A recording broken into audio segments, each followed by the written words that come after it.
Hey, how's it going, everyone? Welcome to the stream. Hey, how's it going? Hope your Wednesday is going pretty good. Welcome to the exercise next show, everybody. Hey, yes, the ends was first. That's funny. I think last time we had Midnight Steel was first. Hey, how's it going, Mason? Mason is in the house. What's up? Hey, today on the stream, we're gonna look at that one character again.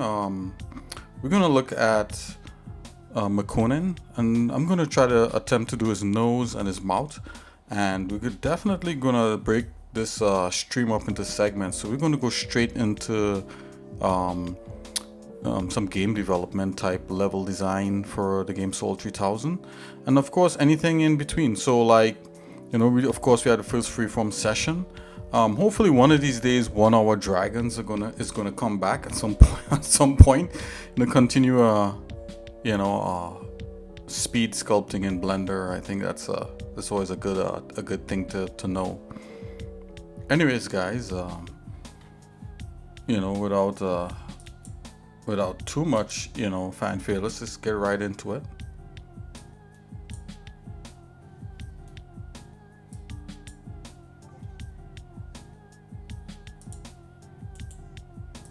Okay. How's it going, Mason? How was your day? The ends official, how was your day?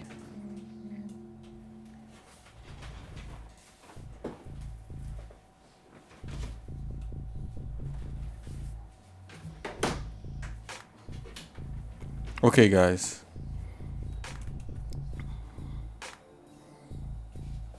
Let's go.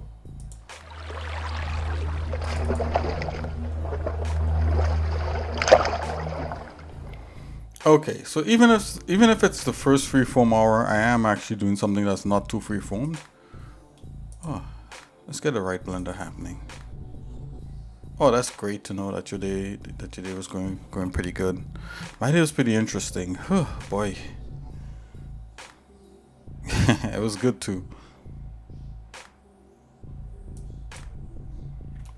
Okay, let's get right into let's get rid of those eyes. Those eyes are stupid. Let's get rid of that. Well, let's leave it in there for now. It'll probably force us to do a better nose. I'm just gonna bring up Pure Ref real quick here. Oh, what happened today? Oh well, I kind of, had to break away and take care of some things and that was important. And then, not much, I end up cooking today, which was great. So I made curry again. So that was kind of cool.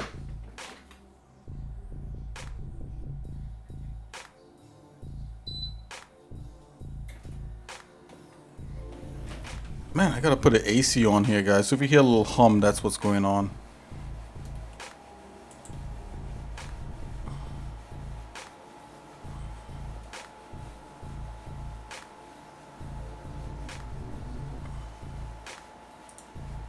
Okay, here we are, back with the edge loop reference.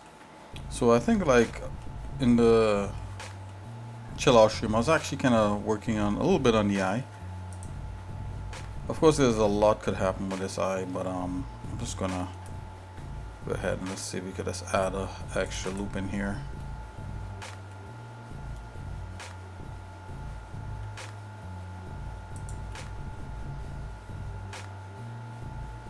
Not perfect, but we'll probably get the job done pretty good.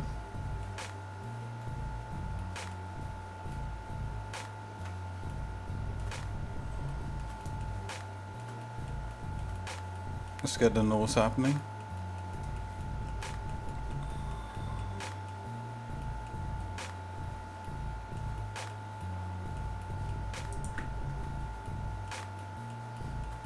There's different parts of the nose. Where are we here? Let's go to layout.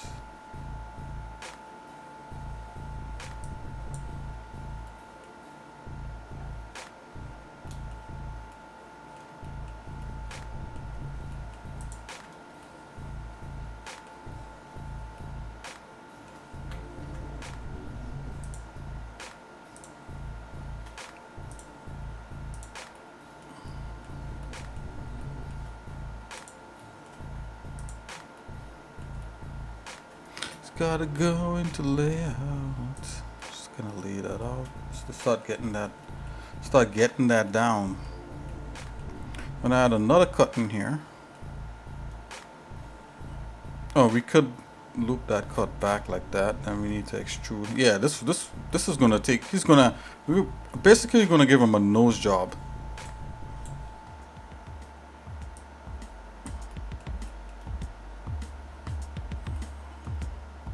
I think the character's nose is different too, so let's go ahead and just break out this knife tool. I haven't used this in a minute.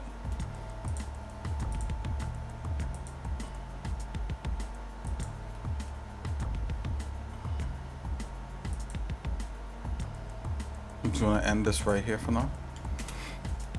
I believe I need another loop here in the face, like so.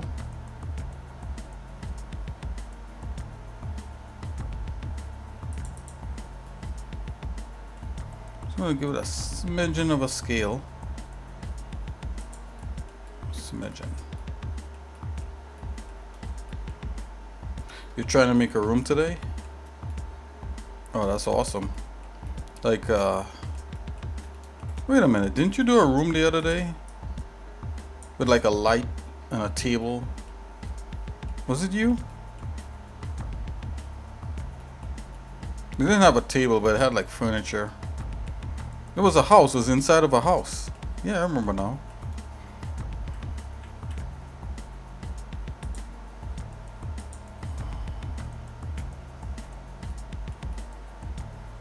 A surgeon's office. Oh.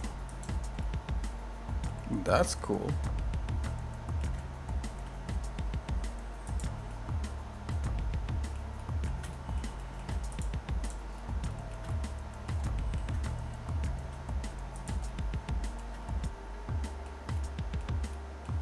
I gotta redistribute this these edges here.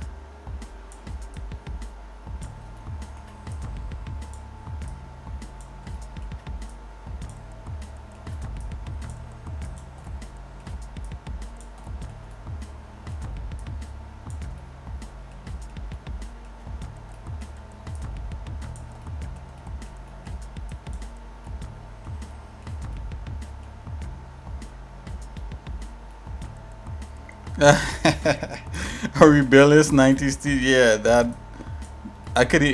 okay, so you definitely got to put up some posters, dude.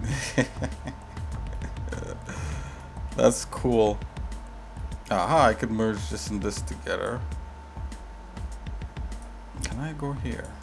But that's gonna create a triangle.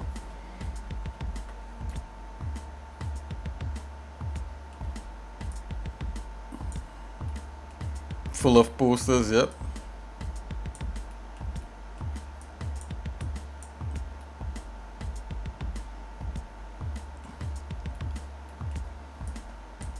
Oh man, that's so funny.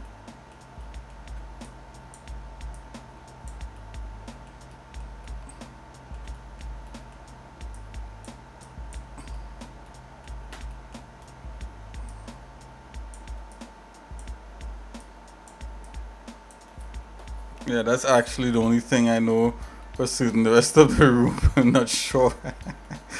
Yup. I mean, as long as you got like 4 walls and some posters, you're pretty good to go. Maybe like a bed or something, right? Then you got to do the girl herself.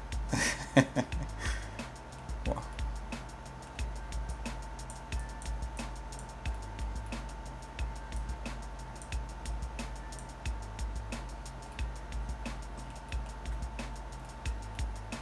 Okay.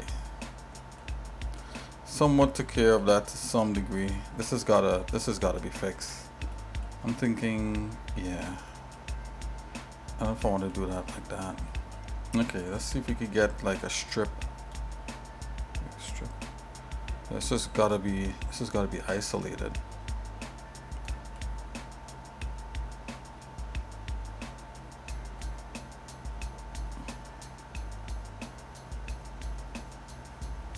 I could go in and haphazardly kind of cut it. Let's do that.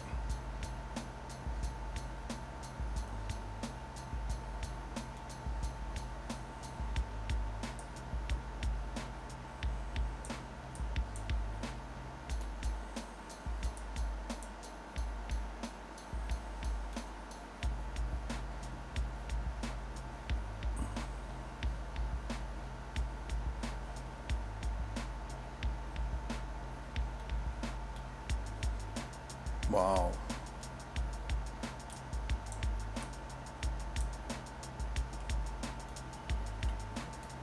Okay, here goes nothing, guys. I'm gonna risk it all here.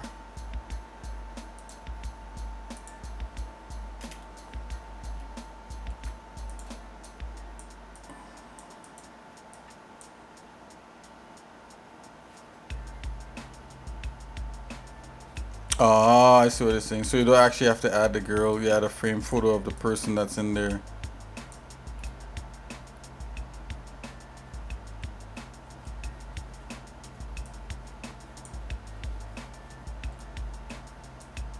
If you could get a photo of a girl sticking her tongue out, then you know she's look kind of punk.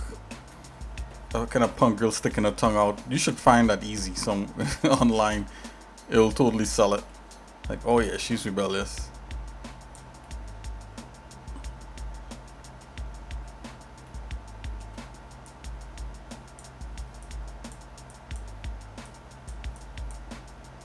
It's probably like one of the chicks, like growing up, that I thought was really cool.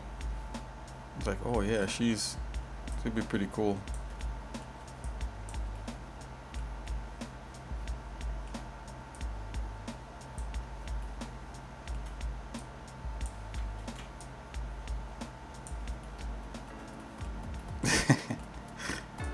Yup. Enough said about that.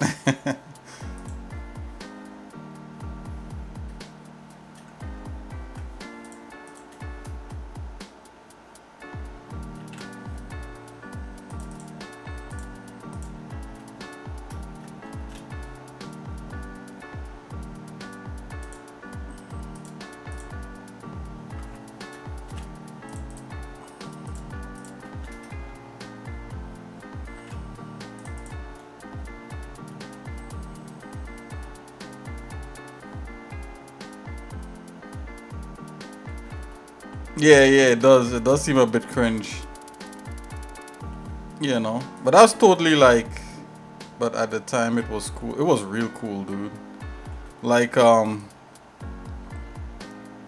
know, I wanted a girlfriend who was like that so bad. And even back then, people were like, "Oh yeah, those girls are like seeking attention and cringe and all that." But I was like, secretly inside, I was like, "Man, I wish I had a girl like that." You know. But now, of course, you know, you're like, nah. You know, it definitely was a phase. And most of those girls, they didn't really, you know, you can't stick, you can't stick like that to your adulthood. You know, it just looks really, really cringe, as you said.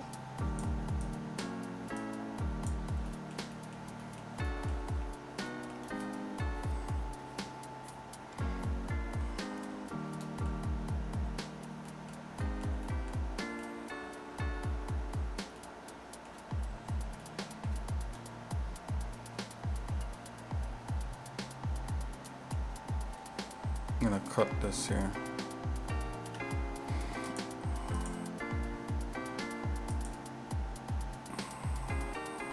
I'm gonna have to force this to be something that it's not.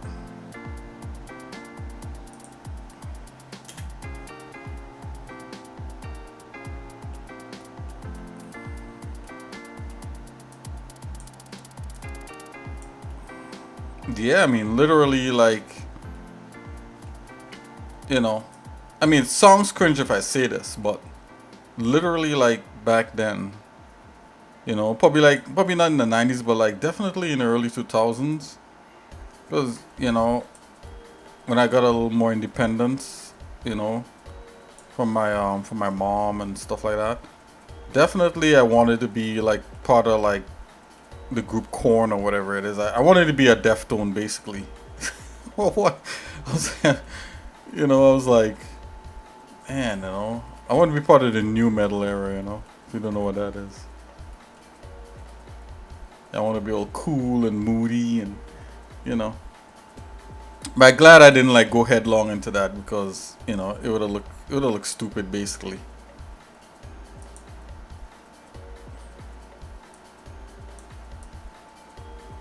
Can I get that like that, or should I cut that? Let's see.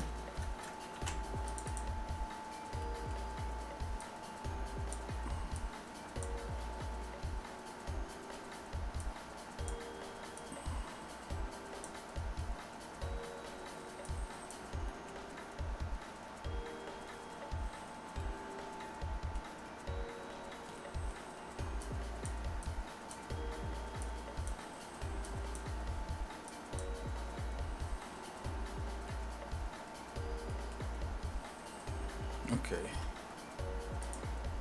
Let's get that.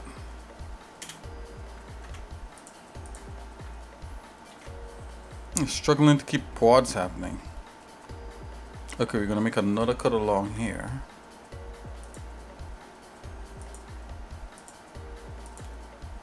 This is gonna be a hot mess for a minute.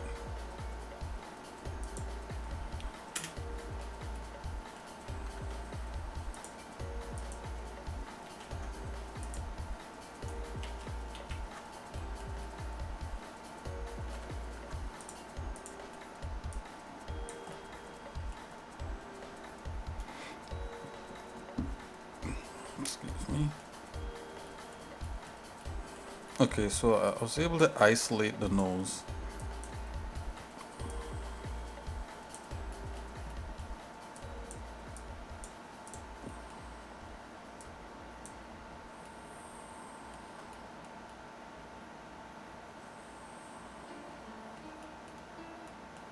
Yeah, we're gonna continue to cut this.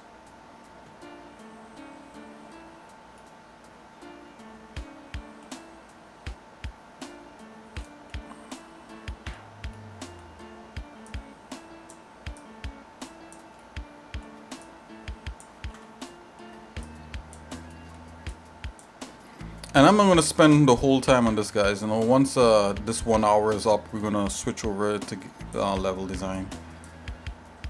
I've learned over time not to drive myself up a wall trying to get something like all completed in one go. I used to do that a lot. I used to like, hey, you know, if like I start a character, I don't do anything else except like try to finish that character in one session. And I've learned over time that that's not the best way.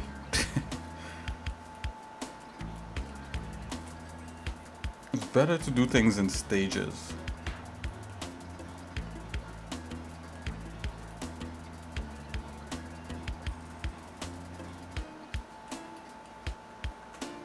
Okay, so I could totally separate this area here. Or we could just work on making a nose and then we could connect everything up there like that. So let's just set the foundation here real quick.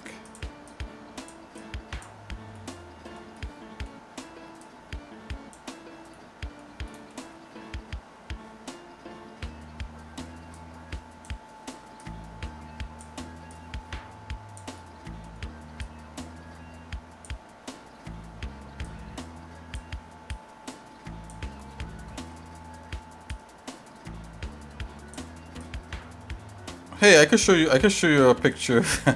I don't know if anybody out there would be interested, but the picture of the girls I think that were cool. I remember that it had this one album cover from this group called My Ruin, right? And I thought the girl in there was like absolutely like the coolest thing that I've ever seen. Like I was like basically I wanted to, and I had a crush on that one girl, and well, just the image, right? I wouldn't say, you know, because I followed her up, and she's a pretty cool singer. She's the lead singer of a group called My Ruin. Let's check it out real quick. I think her name is Terry something or the other. I can't remember. But just this look right here is... I'll show you guys. Hold on. The look on the cover is basically the chick that I wanted, or what I thought I wanted. But again, it was very cringe, right? Just like what hold on, if I could just get a proper image. Yeah, I think her name is Terry B.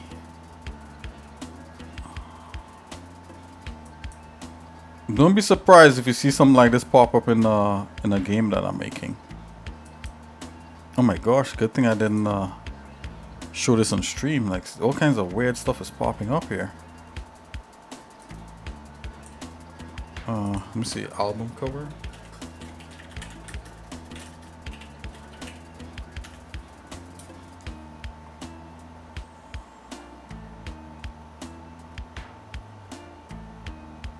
Oh, there's an alternate cover too? Oh man, can we just view the... Oh, here it is. You guys ready? Check it out.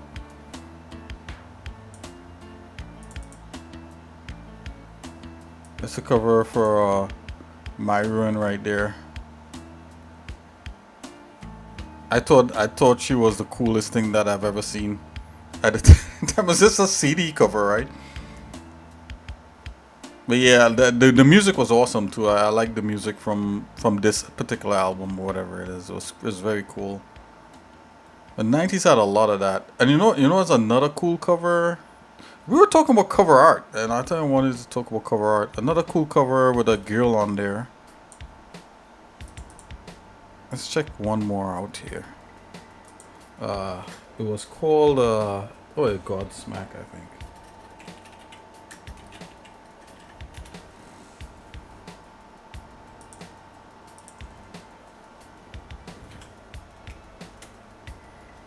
Uh-oh, Mason is laughing at me. The 190s cringe, right? So this is what we're doing. Oh yeah, this is the one. This is the quintessential 90s to early 2000s. Oh yeah, you guys ready? Check it out. I thought this chick was like the coolest thing ever. Check it. Look at that. My wife kind of did something like this, you know, when we first met. Close to this. But the thin eyebrows, no way. I wouldn't do the thin eyebrows nowadays. Like, nah, you know, it's got to be thicker than that. But this was like the coolest. Like, this was a CD cover also. So it's kind of like I had crushes on like CD covers, which was kind of weird, I guess. It's like just CD. I mean, you know, they could do anything in Photoshop, right? Oh man, yeah. Your boy used to like God girls, for sure. But you know, yeah. Well, it's the concept of it, right? The concept of that, right? Those things are not guaranteed to be as cool as you think they are.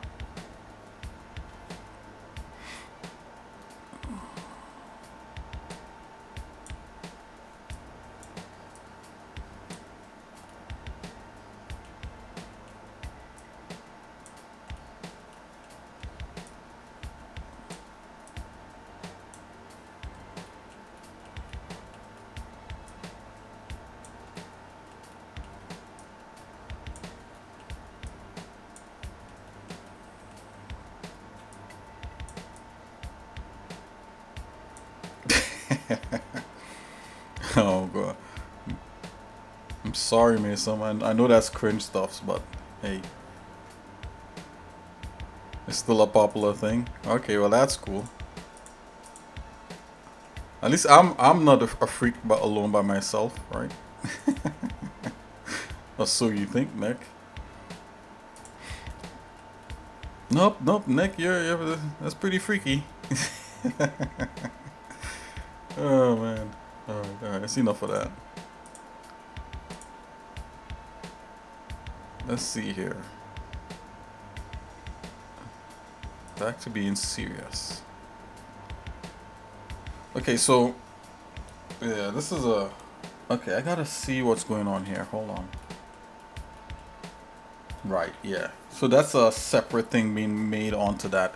Exactly. So the way you do that is you yep, I could do that. Let's do it.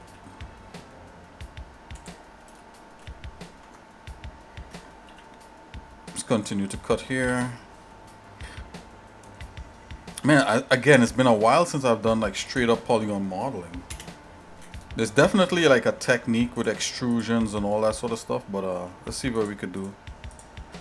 You just need to get a basic shape and then you could tweak the shape into what the character should actually be.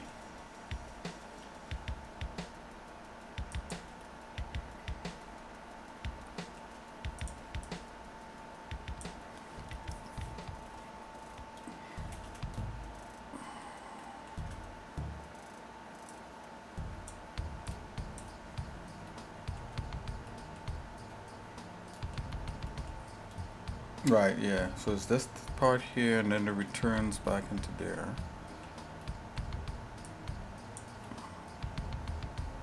Yeah, we could do another cut right here.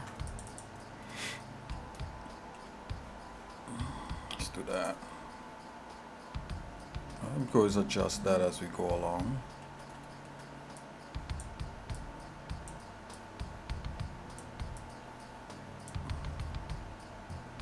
Like this, all this needs to be adjusted.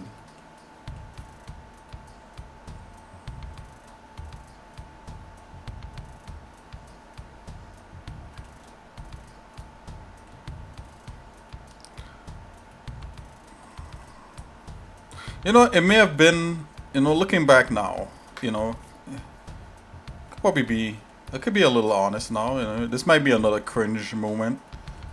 Do you guys like cringe? Do you guys like to watch cringe stuff? Do you, I know some people they like to check out cringe things, you know, and it's like, you know, there's a lot of like cringe stuff out there. Like, I guess this stream could be cringe a little bit, and you know, like some of the stuff that I say could be kind of cringy.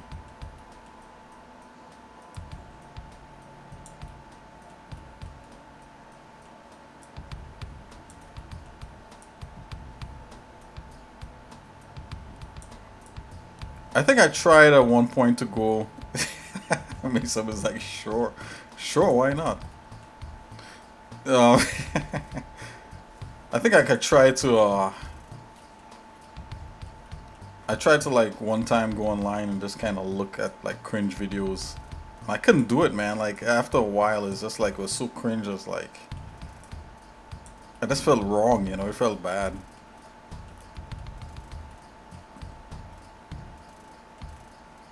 Okay, I need to start separating this out a bit. Okay, this could come down in the middle.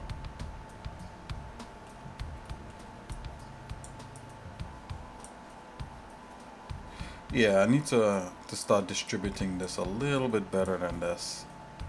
Maybe, let's see here, maybe this could split, but you know what, I'll deal with that in a little bit. Let's not deal with that right now.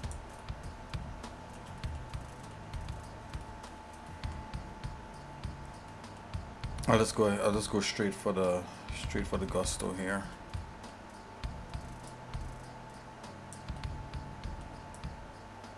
Let's do that. Let's do this.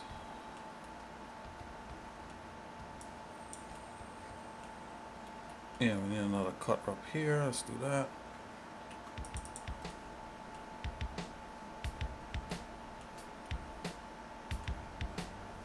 Let's do that for now. It's a little bit bulbous, but we'll fix it. Right now we're just trying to get the last set of polygon things working here.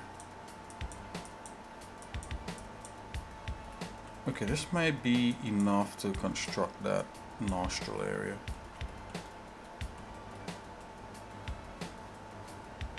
There's a popular subreddit about watch people die inside. Oh my gosh.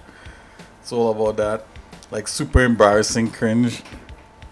Oh man. Are you able to watch any of that stuff, or is it like is it too much for you?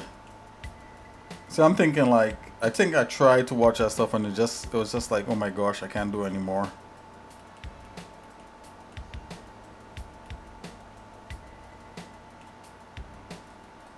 Yeah, his nose is a little bulbous. We'll fix it. We'll fix it later. Okay, this is a moment of truth here. Let's do this. Alright. Scale that. And then we're just gonna start working this in.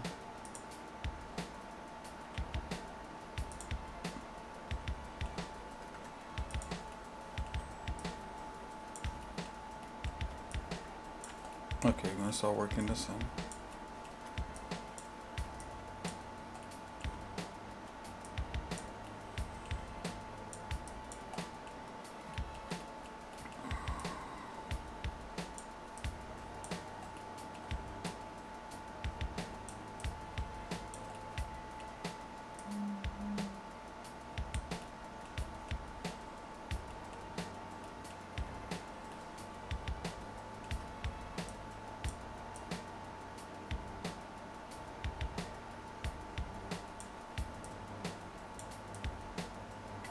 You know, the funniest thing is that you know, there may be some things nowadays that people think are like cool or like, you know, hip or in.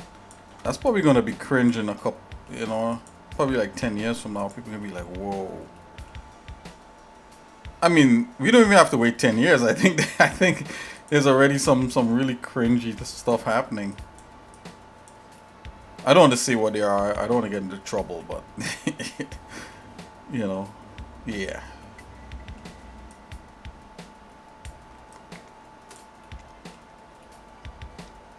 And the fact that you could get in trouble for it is cringy in and of itself.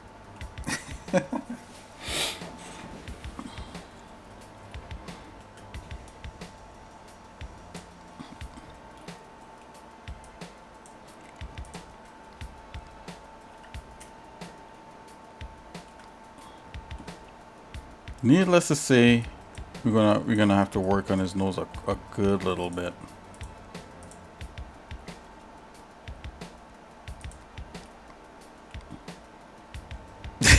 That's me. I'm gonna be cringing like 10 years.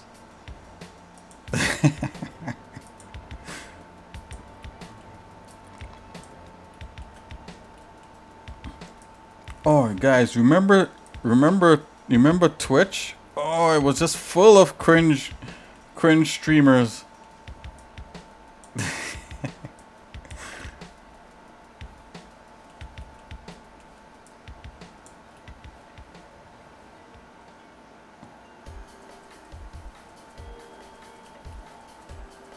The whole thing was cringy. The whole Twitch thing was cringy. That's probably what's gonna happen. Oh, people streaming the fact that they're... Oh. Remember the hairstyles? Oh yeah, totally. I got off of Facebook like years ago. It was cringe. I watched it and I was like, you know what? This Facebook is like drama book, bro. I was like, this is gonna be cringe, so I'm gonna jump out of here before I become cringe. No, I didn't say that. I'm just joking. And now, oh, Twitter is already cringe. Wow. There's a lot of cringy stuff going on there. People acting kind of weird. People acting weird.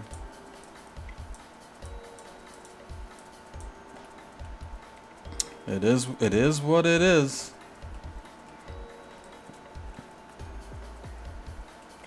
It is what it is, brother.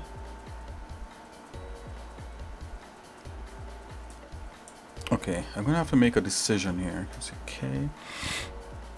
I want to grab. Where is this coming from? Okay, I see what is going on here. So he made a specific shape right into there. So I can make that shape going back out to here. Yeah, this is gonna be tricky. So let's. I don't want to cut that quad. I'm gonna continue to tweak this. Let's try to make that shape.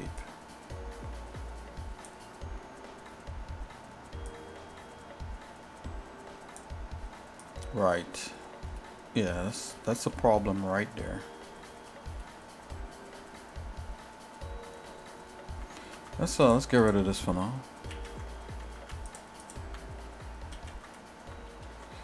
Oh boy, come on.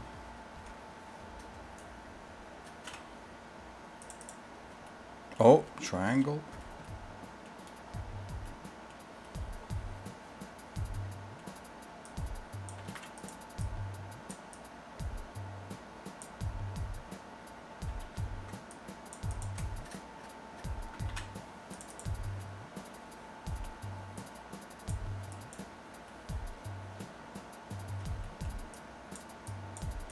Oh man, we're gonna be tweaking this thing. This is not really how you're supposed to build a nose, right? You're supposed to use like you're supposed to extrude strips of polygons like this, and then extrude strips of polygons along here to careen. But again, guys, it's been a while. It's been a while for me. It's been a while.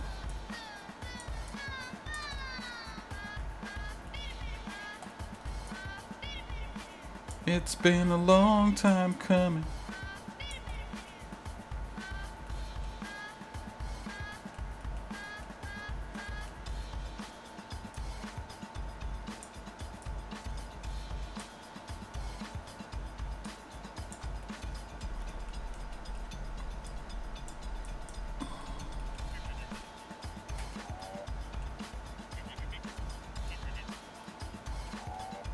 Okay, I gotta make this happen here. So I'm gonna delete this.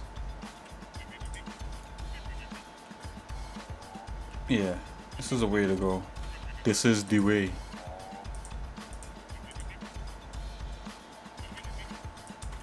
Okay.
Okay, this has got to be rotated.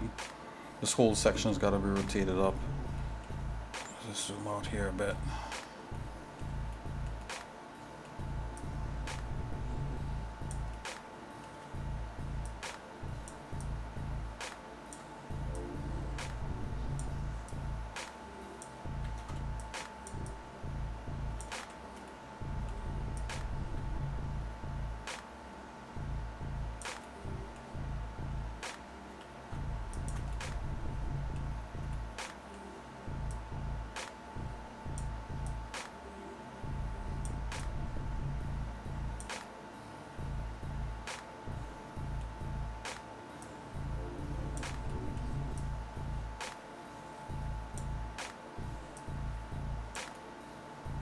Okay, yeah, this whole mouth situation is gonna have to be fixed.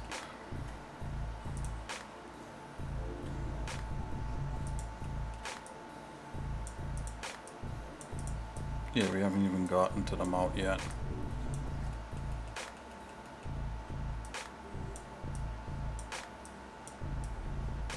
Let's do this. Let's come here.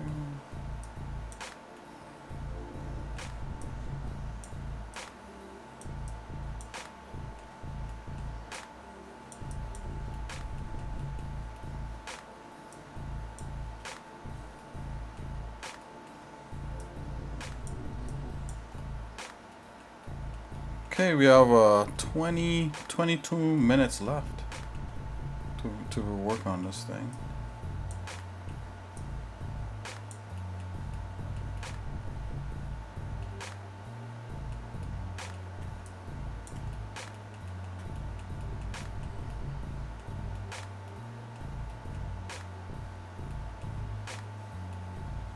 Yeah, see now this has the right way. This is going and this is turning into this section right here.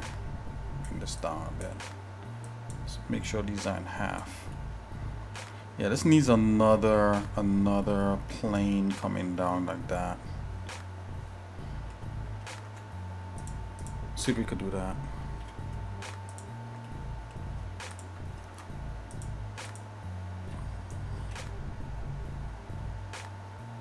Oh, okay, that works. Thank you, Lord. Okay, so let's extrude that there.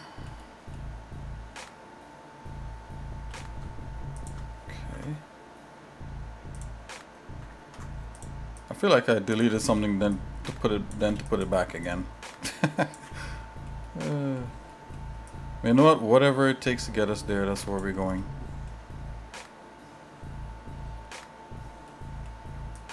Oh, I need that. I need that to stay there. Okay, I see what's going on.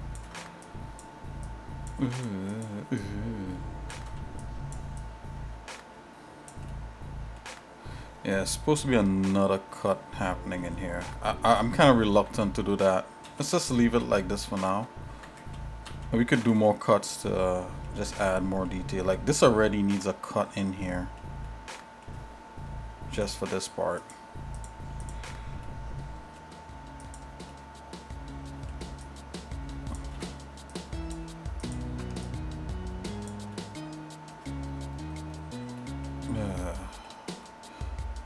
Okay, let's gonna do it. Hold on here. Let's just do this. Let's GG in this. GG's. Let's edge slide.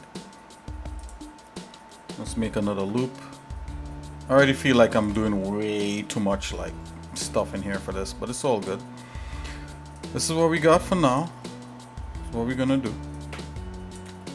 Yep. Nope.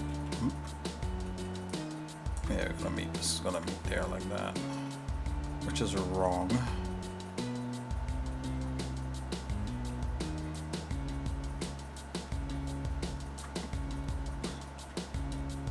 It's kind of almost like you gotta like just be able to position the polygons, then you could do the edge cuts to make sure everything is correct, kind of thing.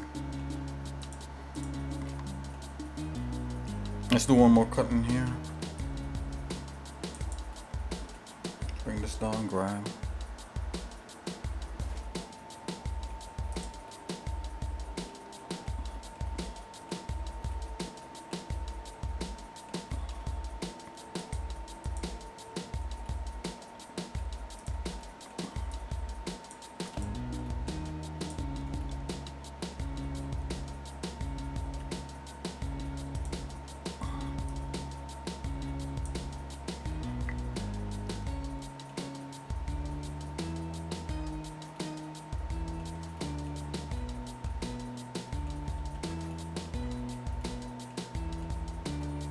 Okay, let's see if we could organize this part here.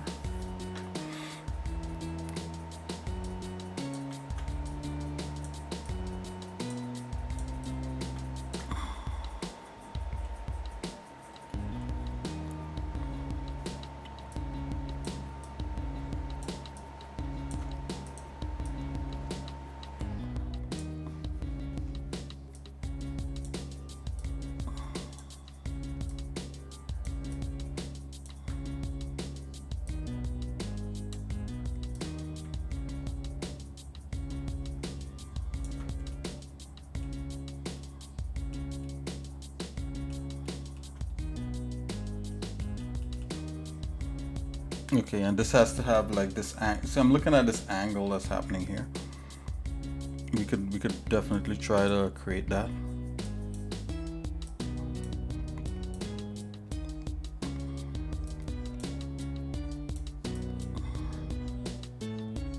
Right, and this kind of sags and overlaps a bit, so this is a little less. Let's do this here.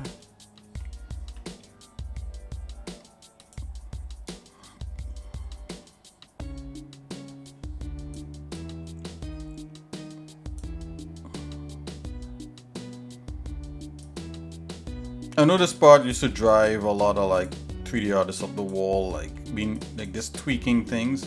And then see I have the reference of like how the edge flow is supposed to happen. And that's good.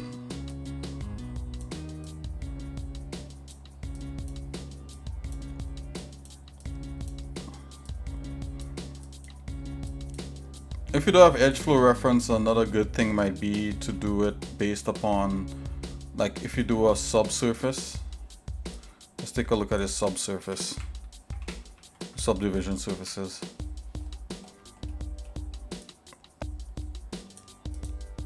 Okay, I think we're getting close here with the nose. It's not perfect, but we'll definitely have something that we could work with. And that's basically what we're trying to get at. Something that we could work with.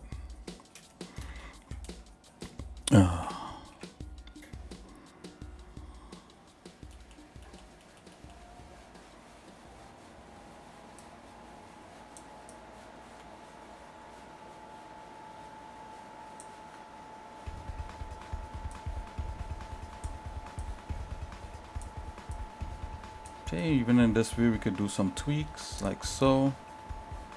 I just want to keep tweaking until we get pretty close to where we ought to be.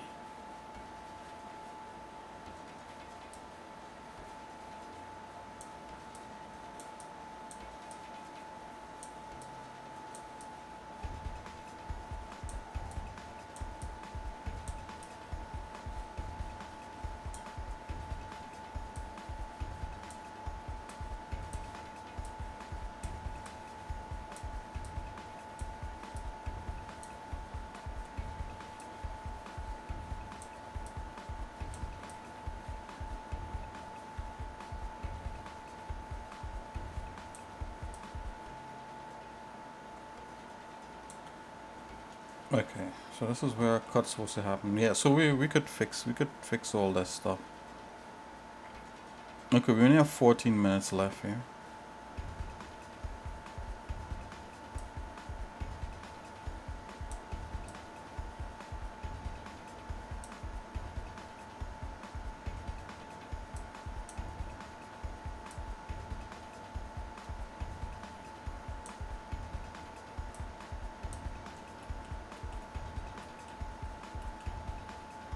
Yeah, I think I'm gonna do this for like his sinus.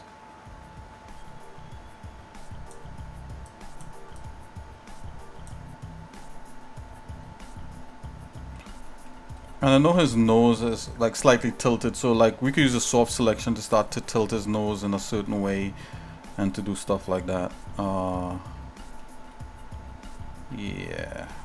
Let's go back to the side view.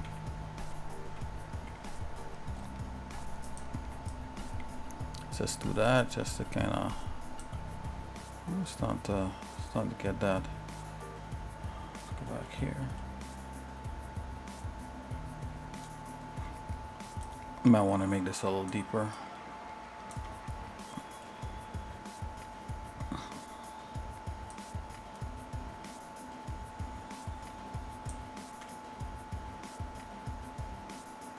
Okay, we could definitely fill this back up. We could come back with a cut like this. Yeah, let's try that. Okay. Try the floor into here. Strike while the iron's hot, right?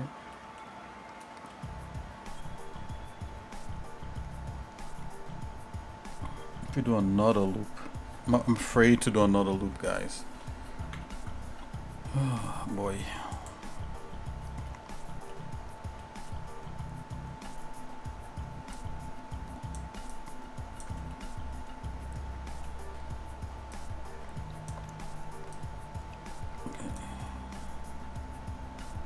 Okay, one thing I can remember is you gotta keep tweaking until you get close to where you need to be.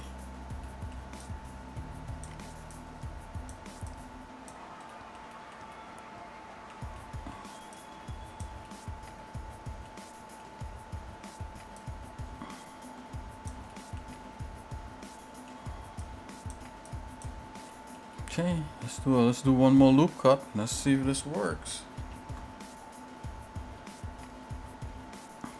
Oh, we got an extra point in here.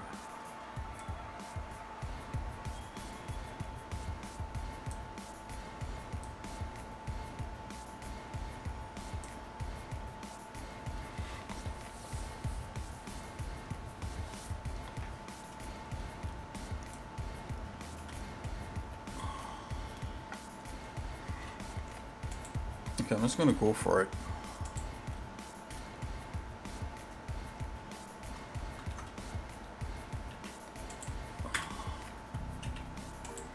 What is going on? Okay, got it.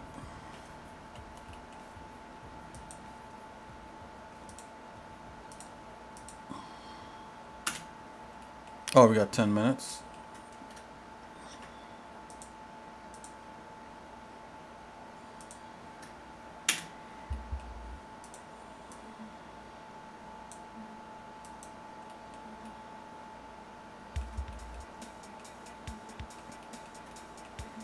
Okay guys, I know this is atrocities right now, but I gotta do what I gotta do to to get things to work out here. It's almost like solving. It's almost like playing a kind of puzzle game.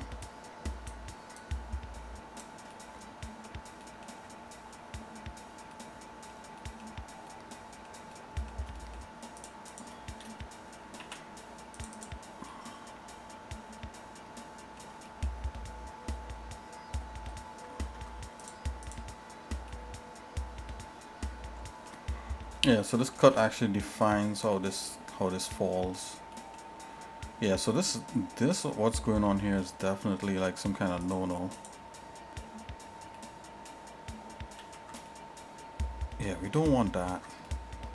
Okay, I'm gonna have to work that out.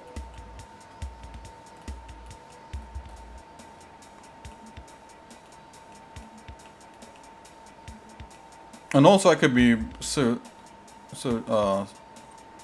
drastically overthinking this, which most likely is the case. Let's bring this part in here.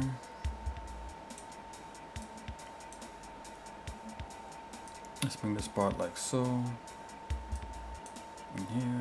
Let's make sure this is properly represented. Like so. And it bows out. Okay, let's fix this face here. Scale X. Okay, what's going on is my keyboard is all the way to the left of my my table. I'm gonna move my Wacom out of the way, which is it always seems to be in the way. I need to find like some kind of way, maybe like some kind of pull-out drawer or some kind of weird thing like that. Oh man, or some kind of floating desk piece or something. Oh, hold on, guys. Hopefully this doesn't screw the stream up. Okay, yeah, I gotta bring my keyboard front and center here to do this better. Oh, much better. Whew. Okay, we got that. Whoa, whoa. Okay, I'm gonna scale X 0. Let's make sure this is on 0, 0 by moving this median here to 0. So bring that back. Let's do the same thing with the bottom part here. Scale X 0. Okay, that's on 0. All right, so it's just the beginning, like the airs and all that sort of stuff. Whoa, I'm seeing something here with the airs. With the air. Get rid of that. Let's see vertex. Let's see J. Did I get rid of it? Looked like it did. Okay. Okay, let's make the hole.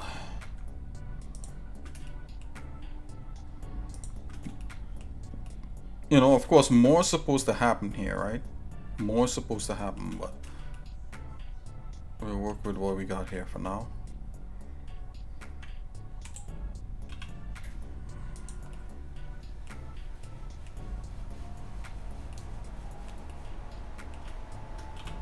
Let's do this, and let's put it back here. Or we could adjust. Let's do that. We could do X-ray also, and then I think like Shift Z or something. Oh, Shift Z is that. I think it's Alt Z. Yeah. Grab. We don't have. I don't have to even do it this deep, to be honest. But let's keep it like this. I kind of want it out of the way in the wireframe, so let's not do it that deep. Let's keep it like within here.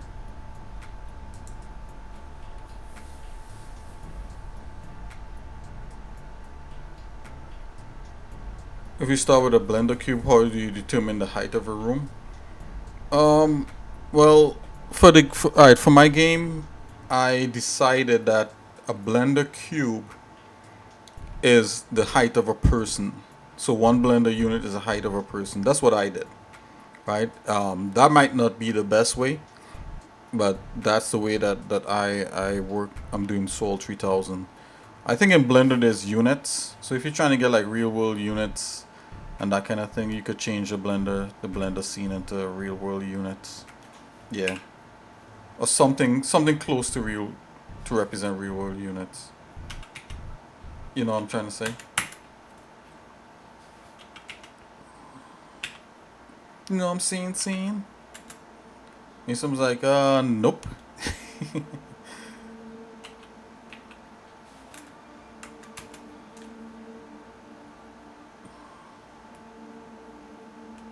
No, sir. I do not know what you're trying to say.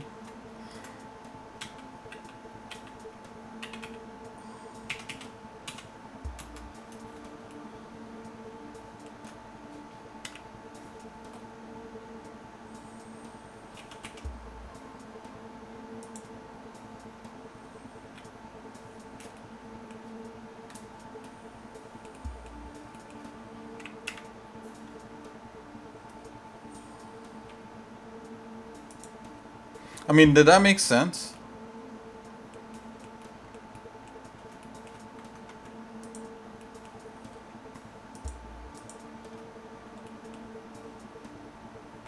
So there's you could change units in Blender, and then all right, say like I like this. I think you could go with feet. So like you're in Europe, I think they go with like what, a metric system. So I think in Blender has like the metric system in there. You know, you could go in, you know, that kind of thing. But over here, I think you could change the units to be feet. So one Blender unit is 1 foot, and then, you know, like a person here in the U.S. is like 5'5" or something. Like an average person's height is 5'5". I'm not sure exactly. What is that in the metric system? Can somebody tell me right now?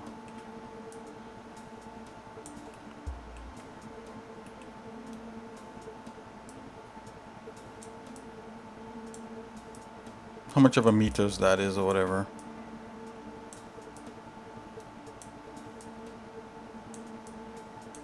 Right, so you go off a height of a person and then you get the height of a room. So if you get a height of 1.6 meters, okay, so there you go.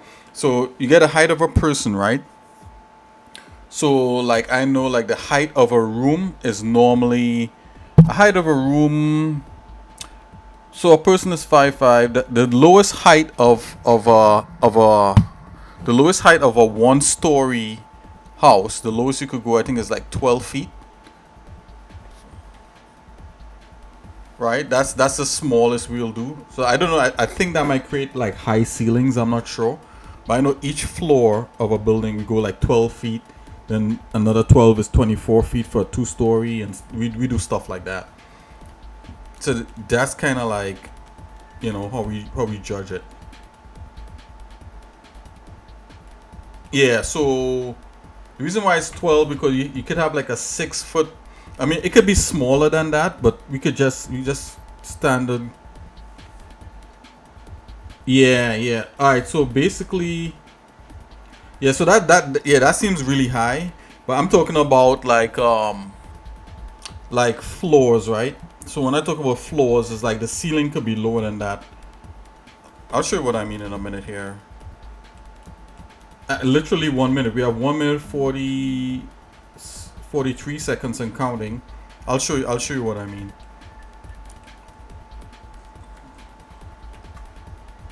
It sounds insane, but it all makes sense.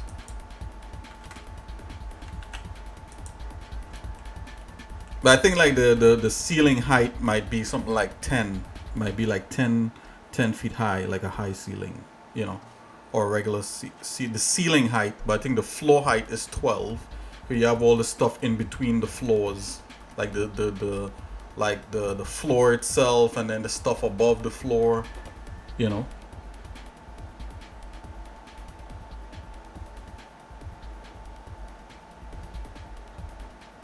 Yeah. Yeah, so like basically you have a human height, and then you put another human above that human, right? And then you get your ceiling. Yeah, you're right. So it's a human height 2 times. Yep. So five. So say like you have 5'5". You don't have to do quite. So like say like mine's is is 5 foot 5 inches, right? 5 feet 5 inches. So the room would not be like 11 feet high. It would be like 10. You could shave off the extra. You could go like, okay, a 5 foot person on top of a 5 foot person. That's 10 feet. I guess ceilings could be a little lower than that. Like where I'm here, I think my ceiling is lower, but it works.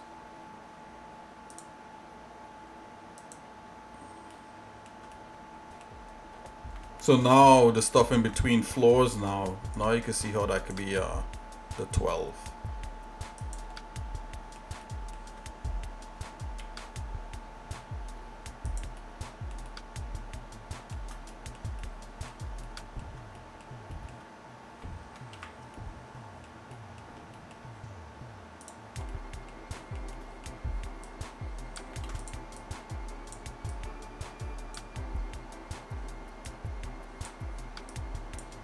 Let's try to make this into a circle. Let's see what happens if we do that. Loop tool, circle. Whoa, yeah, it's a little crazy, but we could work from here. Ah, boy. Still.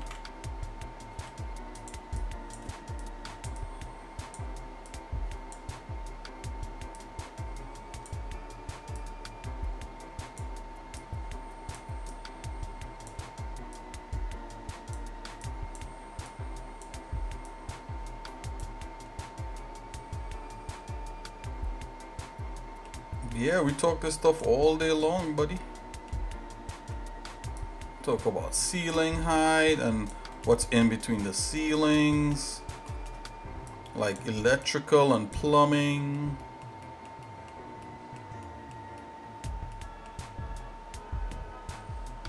I think there's supposed to be like a foot of space between each, like the wall thickness could, I think wall thickness is like what? Is like a foot and a half or maybe 2 feet, like for wall thickness, if I could remember. But like this stuff, you could like go online and find like basic you know, like standard things like that. I used to know all this stuff off the top of my head because basically I just have to do it all the time. If I didn't know it, I would be in trouble, right? So it was fun. I mean, not like I was designing houses or anything. It's just, you know, I just need to know for the people when they come and ask me to do a video on their project. You know, I can't be completely like clueless, you know.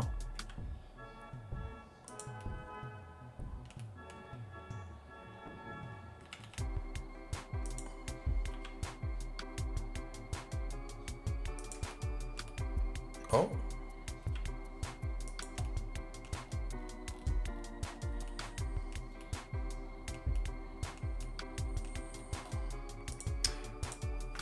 Whatever, we could basically cap that off, guys. Should I do it? Should I cap it off? Whatever. I'm just gonna do that. Normally I like to make a point, but let's just leave that like that. I'm not gonna do too much. I'm just gonna focus on the outer edge here. Yeah, let's not overdo it. Yeah, I'm just gonna wing it now. Yep, I have a feeling I will end up with poorly sized bed, window doors, cover all that stuff. Nah, I mean, we just figured it out. I mean, yeah, just go based upon a human height and just, you know, look for that. If you type in Google like average height of a bed, you know, a bed is how tall is a bed off the ground? A bed is like what, 3 feet off the ground or something, like an average bed. I'm not sure, or maybe 2.5 feet or something. I know feet and stuff, like, you know, we could go with like meters and all that sort of stuff.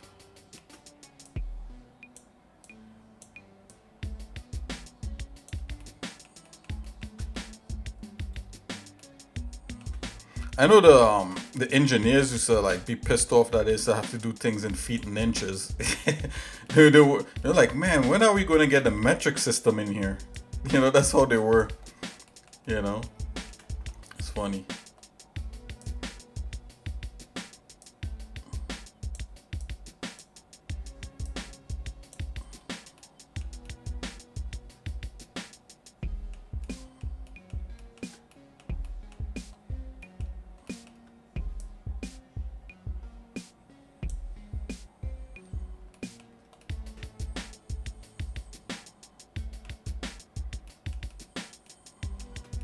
Uh-oh, look at that. Bam, buzzer. Buzzer, like, this is, we just finished the nose, we finished the eyes. Alright, these things need to be tweaked, so we might have a follow-up where we go in and we tweak this to actually look like something, right? Rather than just like this, right? This was just a quick, us, I mean, we have to solve all these things here. Once we get that, you know, then this guy will be, I would consider him somewhat complete. Let's see here. And we're gonna switch over to some game development level design for Soul 3000. But before we jump into that, Mason, you want me to see if, to check out that those height stuff here in Blender or no? Like, nope. I just asked the question. You're talking too much about it already.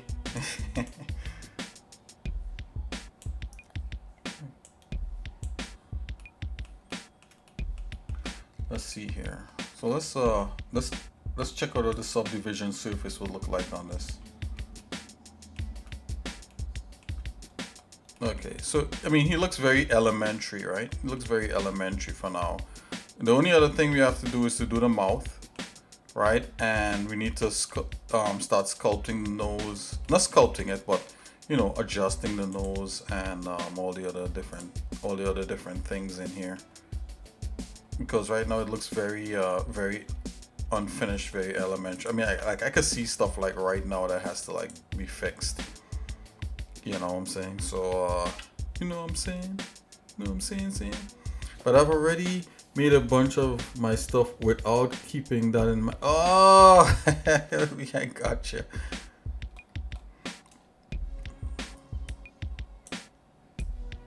Yeah. That could be annoying. Right, that could be annoying. You made like a bunch of stuff and it's like, oops. Or like, you know. You know what's really annoying, Mason? And anybody out there, right? So like basically like what you just said, say like you did that and you was working on a job or in a, you know, like working on, you know, you're doing it for like a living, like a job and that kind of thing. And this happened to me when I first started working in the when I first started working for Bergman. I can say the name of the firm because they're no longer Bergman. They are part of a bigger company now. But yeah, when I started working for Bergman Architects and Engineers, they the first time, I mean, I never worked with architects or engineers that I could remember. Although I think like my grandfather, I think he was an engineer. I didn't know that until way later. And I think I had an uncle who did architectural painting. I can remember that as a little boy. But with all that said, when I started working there, right, I modeled, being the 3D guy, I modeled a bunch of stuff, right? So, you know, remember I'm coming from like television station, entertainment type stuff, right? So if it looks good, it's good to go. That's where I come from. Man, I remember like I think an architect sat down with me, and he was like, "Oh yeah, can we get the measurements for that thing you just created for that thing you just created?" I was like, "What? What?" Like I don't know why. Like in my head, I didn't think like they needed that stuff. Oh my gosh! And then I realized like everything I did, I had to like scale and fix and move around, and because those guys weren't having it, man. Like if it wasn't real world measurements, they they let you know. Yeah, man, that was a big learning lesson, man. That was a big learning lesson for me. Like after like maybe like a month of that, going back and forth with them, like when I first got hired, that was it. Because I had to rework all my stuff, fix the legs and stuff, move walls over, or you know, like the doorknob wasn't it was too big or too small, but it looked good. Nope, they wanted real world measurements, and I had to go online. And Google was not a thing back then, or I had to ask other engineers, and they would feel sorry for me and tell me the measurements and stuff. And oh man, I used to go with a lot of headaches and stuff. And eventually, over time, of course, you know, after like at least a year, you know, I had it down pack. I was like, okay, whatever I'm doing here for any job has got to have real world measurements. So that's why I don't have to do that anymore. Somebody out there is probably hearing this and like, oh my gosh, you know, this guy is nuts. He's probably like, everything has got to have real world measurements. You know, there's some people that definitely think like that. And when you're in the entertainment industry, it has to just look good enough. I mean, having real world measurements. I think, like, you know, the little bit that I kind of picked up working in that job for so many years, I think it definitely, you know, it definitely helps with why things might look wrong or something like that. So, you know.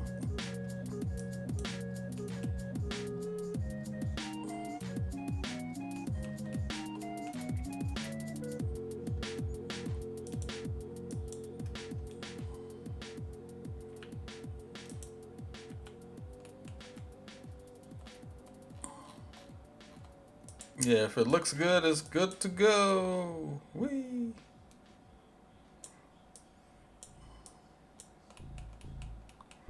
Yeah, so there's a whole another level of like tweaking in with sub Ds on. You just saw me like doing some tweaking there with sub Ds on. That's definitely a thing, right? So now when you go back, when you turn that off and you go back to the low poly, then you see like how extreme your polygons are supposed to be moved in order to get a shape. You know, so like it actually moved the polygons around so we could get the shape that we needed. You know, and you could still come in here and you could still do like little tweaking, like maybe where it moved the polygon a little too extreme. You know, like right here by the nose is like this kind of weird kind of crater thing. So, you know, I could come in here with these points and just kind of move them back and kind of soften up that a little bit. Soften up that.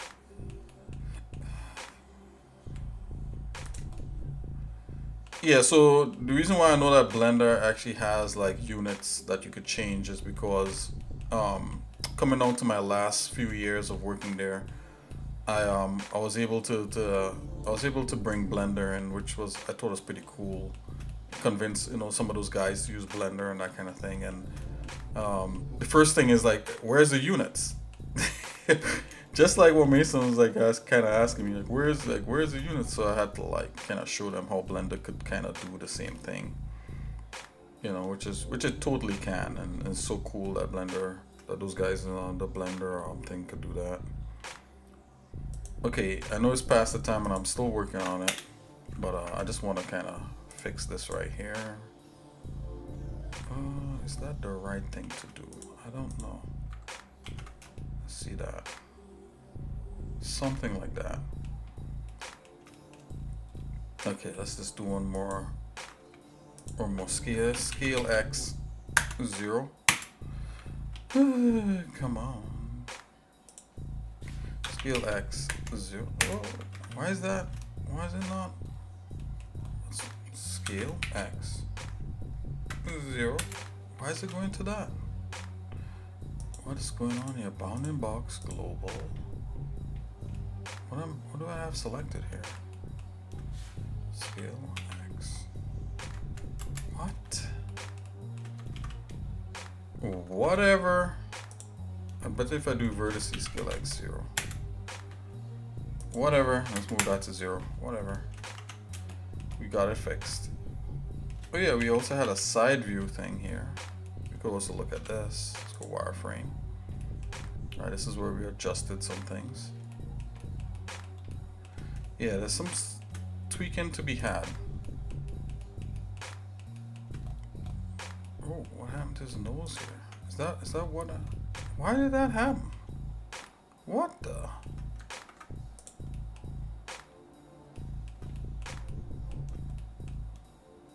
They have like a part at the back.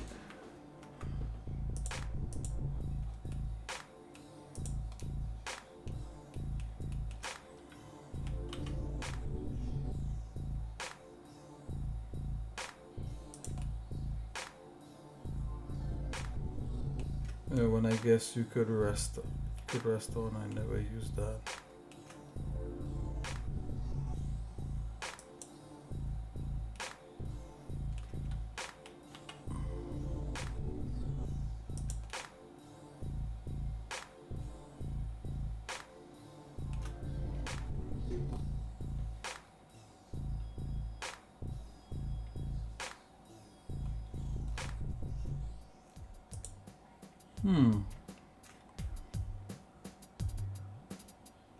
Right. No, okay, I see what you're talking about with the bed, right? So there's kind of like a backboard. I think, is that what they call it? They call it like a backboard or something. I can't remember what they call that. Like a headboard. That's what they call it. A headboard. A headboard. Yup. Yup. Yep. Me too. Is headboards out of style? Nobody use those anymore, right? Like most beds are just kind of flat and against the wall, and you put your pillows or something like that.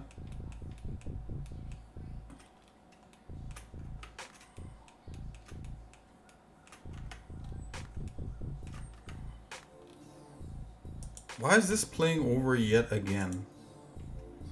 I have this like 2 or 3 times. Why is this playing over again?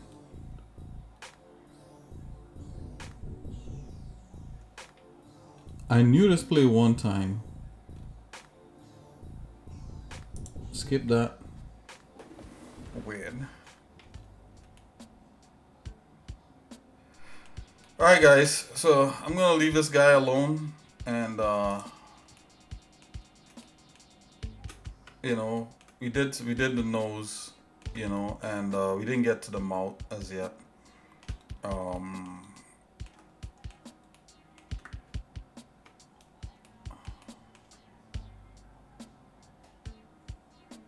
Wow, really? That has to be, that's cool. With a radio built in? Was it kind of like a radio clock or something, or? That's so cool, man. Never heard anything like that. That's definitely different.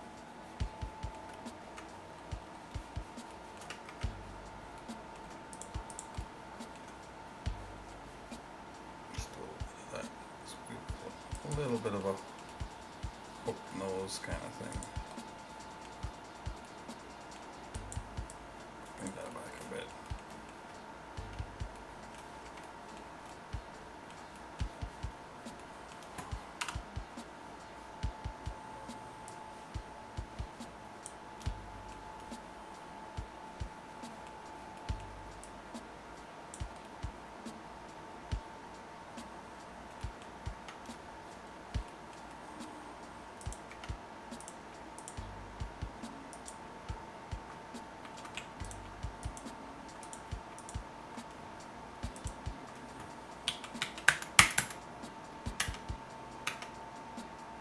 Yeah, that's mega cool. I don't think I've ever heard of anything like that.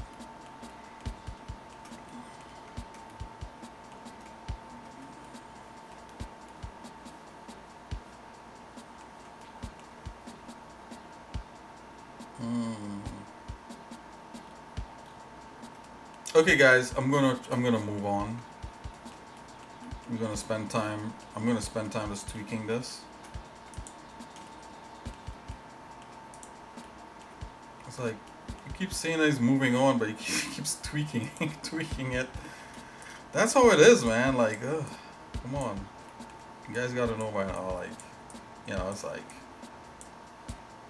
you know, it's like if something is working, you just kind of gotta fly with it for a minute. Something like that.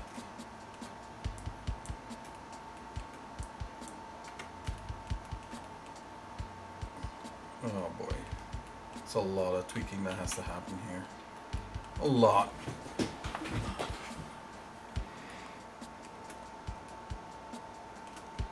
Yeah, this nose is like completely like devoid of like the volume that it needs. Like you need to come back here. Just gonna give this. I just need some more sub-Ds. Alrighty. And then on top of that, I mean, once this is all finished, kind of all the loops and stuff is in here for the different body parts. Okay, see how I had to force these loops to form like how this is here to some degree. Gonna have to do the same thing with the mouth. Should be a little bit easier. And you just kind of go over and just kind of once over everything. And then we gotta like pull things, you know, like what we did last time, you know, which was so cool to use the sculpt tools to kind of put the face into the position it needs to be. And then after that, then we could get into like the details, right? Then we could get into, okay, let's do some hair, let's do some eyelashes, let's do some eyebrows, you know. But even more, I don't like to attack it like that. I like to just try to get as much of the likeness in the bald, bare face, and then I try to move on to the rest of the body, you know. And I think like things like hair and all the other details that make the face up comes in kind of as like a last set of embellishment once you have like the general body down, you know. But we could change it up. I mean, nothing saying that I can't do a complete head ready to go and the body be something separate, because in any case this guy I think has armor or whatever it is, you know. His head looks a little wide, so I'll bring that in a smidgen. You know, that's my measurement of you. That's my unit of measurement, a smidgen. We bring the head in a bit, make it a little slimmer, and yeah, we'll move on from that. Before we jump into some level design, I just want to take a look at that skull that I was cracked on one more time, because there was something in there. Let's just keep this. Let's keep this like this. Let's just zoom that up. Right. What's the view mode on the 70? So this is good. Yeah. So we definitely have to tweak the head. The head like here is not correct. You know, that kind of thing. I gotta bring that head in. You know, it's a little wide at the top. But anyways, one other thing that has to happen though is let's check the bird guy that we worked on real quick. I just want to see something.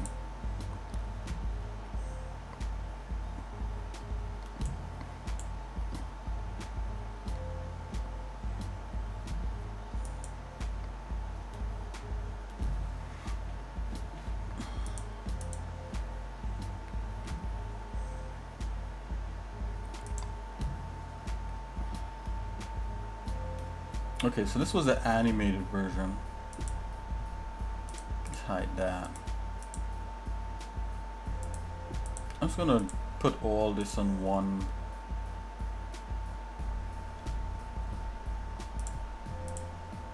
Give me a second here, guys. I was gonna put this guy away in a different layer. I want to take a look at the actual this guy here.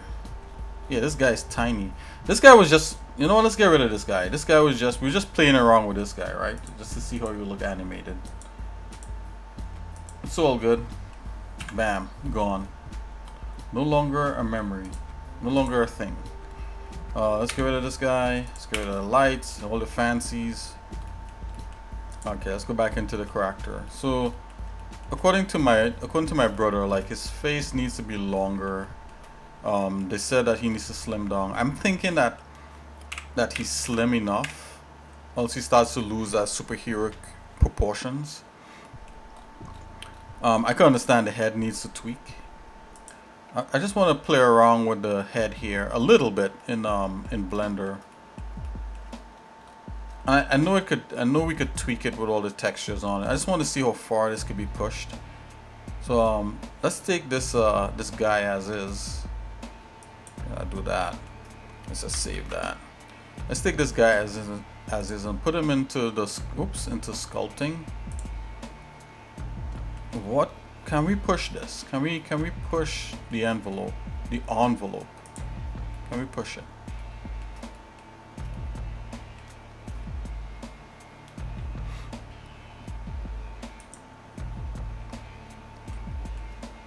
So if I scale this, scale.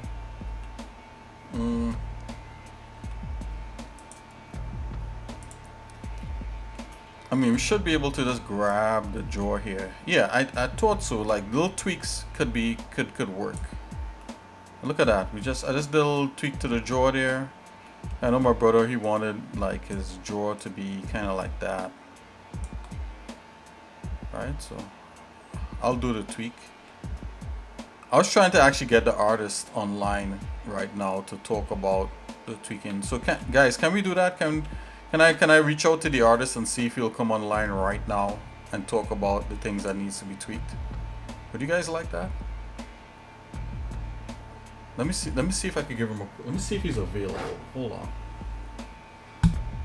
Okay guys, I'm gonna take a quick break. I'm gonna see if the artist is available, and if he is, we'll tweak this a little bit, just a little bit of tweaking, then we're gonna go into some level design. If he's not, we're just gonna go straight into level design, okay? Give me a second, we'll be right back. Don't go anywhere.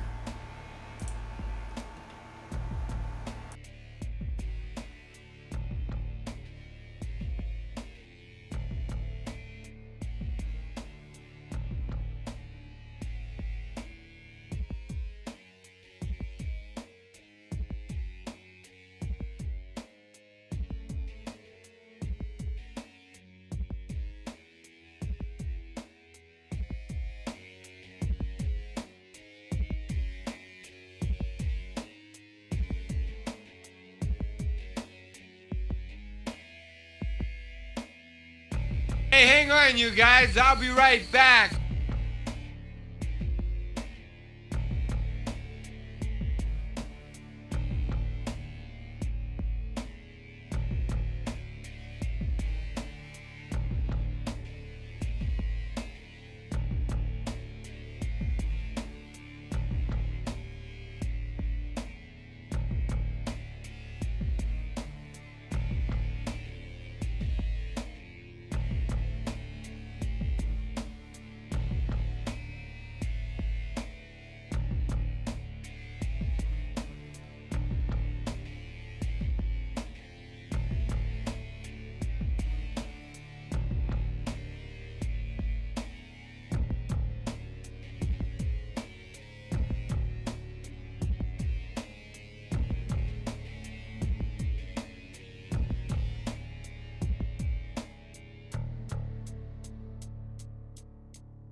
Hey, hang on, you guys. I'll be right back.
Okay, guys.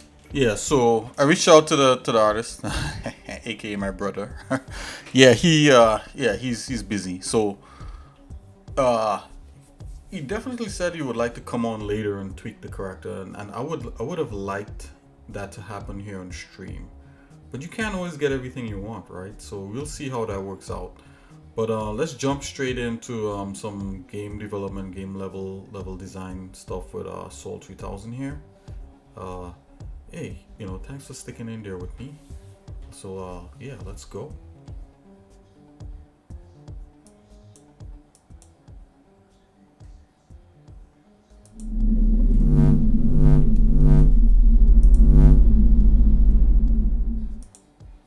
Okay, guys. So save this. Soul 2000. Matter of fact, let's see if there's the last thing that we had open in here. Right here, hell level hidden area. Didn't I save this already? Okay, here we go. So this is where we're at. Let's close this. Let's take a look.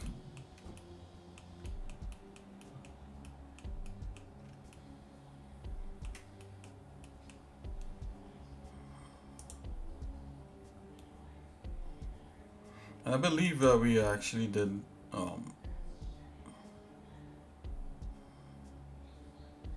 we did some work on the terrain already, so the terrain is good to go. And as we started working on the side, yep, the terrain is good to go. Alright, and I start working on these side walls here. Let's take a look at that.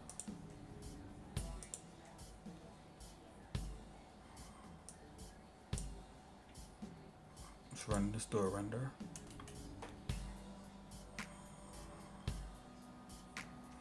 Okay, so I was taking my time working on the side walls. So I think we got the metal for this for these side walls. Yeah, this was pretty complex. But there's a little bit of texture to the red here. I think one other thing I would like to do is to kind of denote some kind of paneling along here just in case.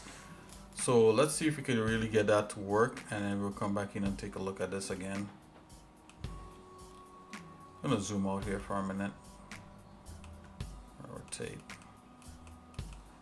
Let's get to this one here. Okay. Now I'm just gonna try to set up a good view of what this could be. Probably something like this. I'll be able to see all the, yeah, so this is the different variations in the paint. I don't know if you guys could see that well. Okay, I want to like get some kind of like cuts happening in here, but that's all going to be in texture. Because in truth and fact, like rarely would you ever get anything that's like all one sheet or one piece of metal, right?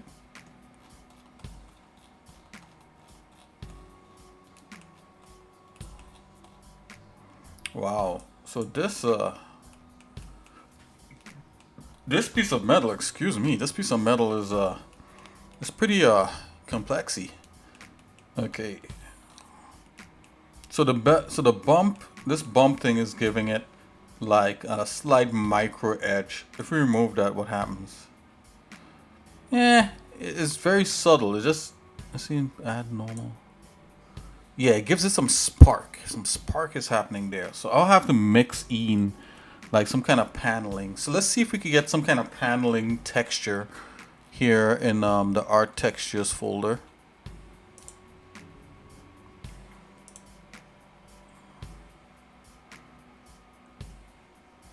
Polygon.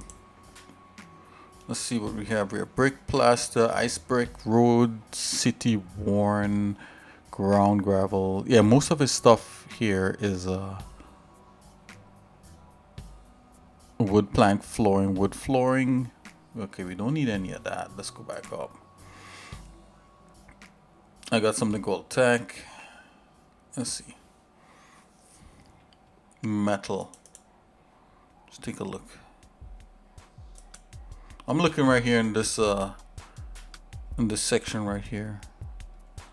I know we use some kind of galvanized kind of texture. And I think there is like a grid. Let's see here in Blender, there's a grid thing. Let's take a look. Well, not really a grid. What's the name of this thing? Brick texture. There you go. So like you could basically take that in Blender and you could make kind of like a panel. A matter of fact, let's see if we could do that. So I'm just gonna go in here, a regular material shade mode, and you know, if you want to test something out, you don't have to go on like your big model that you have working on. Sometimes you could just create something small. Let's see here. So we have all this off. If we do this, this will be off. It's these things. Okay, so these are working.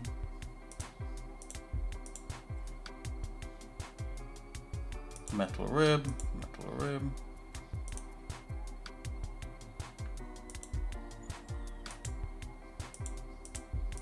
Okay, so I'll put this into the working collection, which is just a regular collection. Oh no, Control Z that. Let's make one new. Let's call this working. That's what we're working on.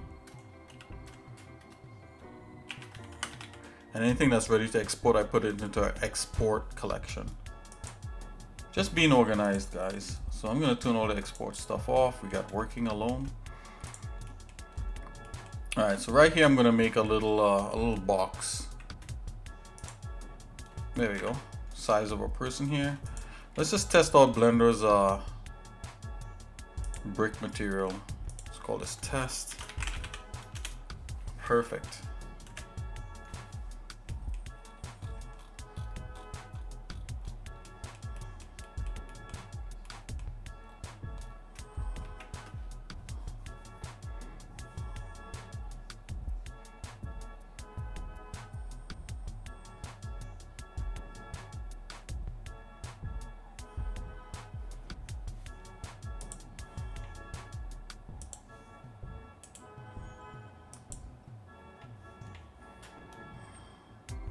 I don't know, it seems like the stream is unstable for some reason. I'm not sure why it's doing that, but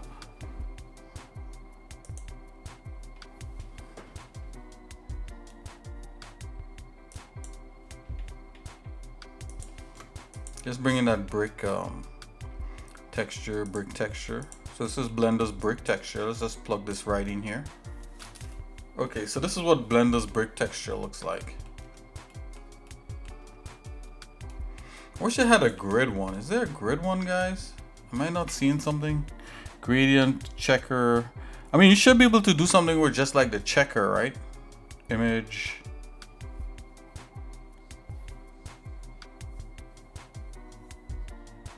No, wave texture. I think there's like different, you could do different things. I think you should be able to do something to brick. Okay, frequency. Scale, mortar size. Okay, here we go. So this is the scale of the brick. Let's do mortar size 0. Yeah, so it's almost like squares. Wow.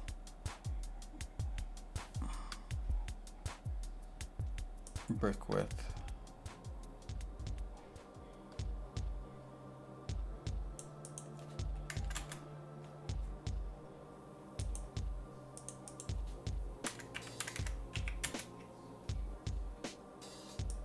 A brick width like that.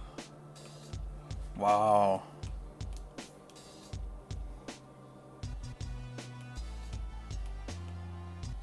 Oh man, I forgot this beat I made. Oh my gosh. Wow, it's been a while.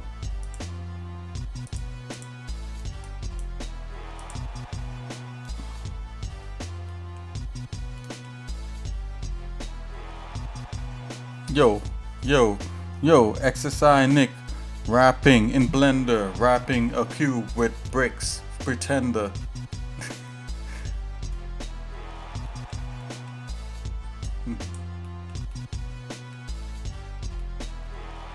So offset does. Ah, offset. So 0 on that.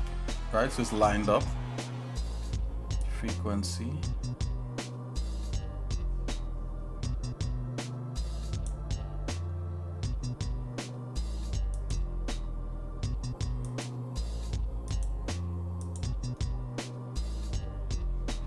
We have a note on this frequency. This was squash.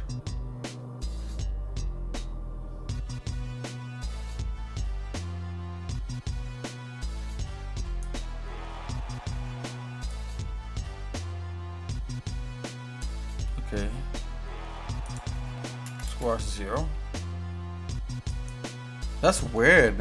I mean, they named that as squash.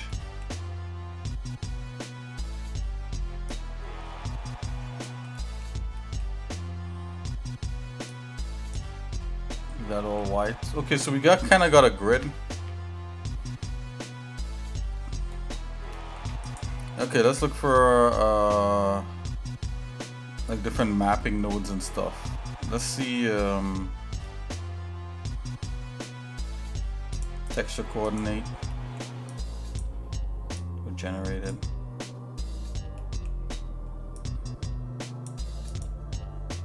Let's go texture vertex mapping.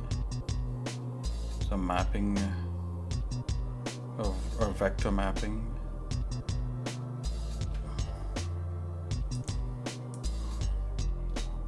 Right, there's a point vector. Keep it on point.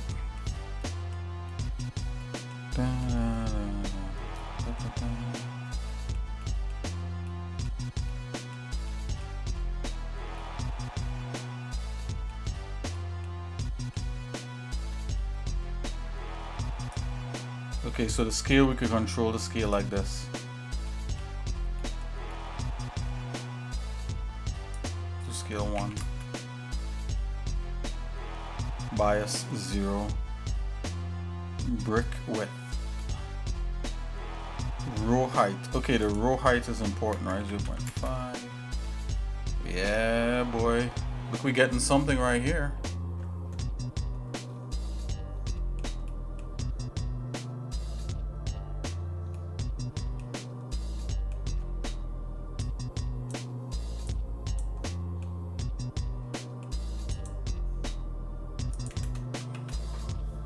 I want to see what else they have in here. Displacement, mapping, normal, vector transform. What is that? Oh.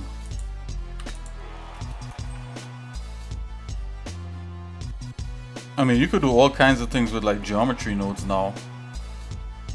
So I use a texture coordinate. There's like object info,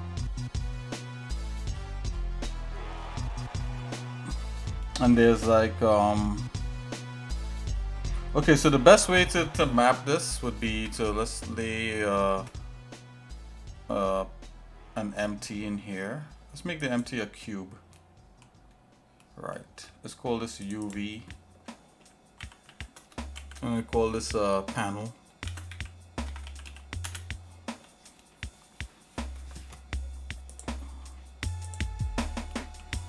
And for this, I'm going to use object, and the object is going to be that UV, type UV, and that panel.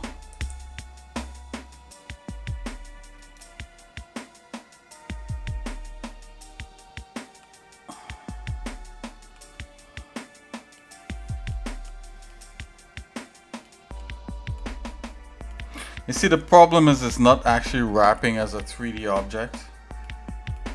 And you could do that with like a texture. Hold on. With like texture, image texture. Right? Here where it has a flat, it is like box also. So I don't know why you can make that into a box. Yeah, so there's no way of like doing box in here procedurally. It's not, at least not what I think. Point. texture. I mean, in the end, these things should be UV unwrapped anyway, so that will help. It'd be nice if it didn't have to be UV, you know, UV unwrapped or whatever. There's no way of telling it that it's like normal tries to do something here.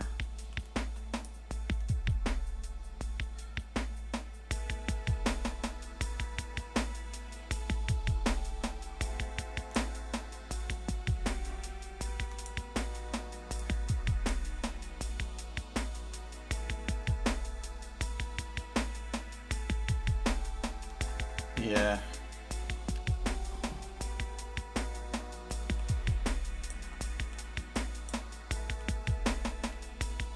I wish there was like a box mapping node.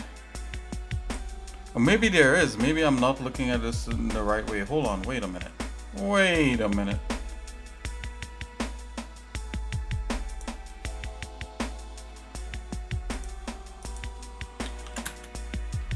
There you go. That's probably how you get it, right? You just have to combine those things. Is that like a vector merge mapping?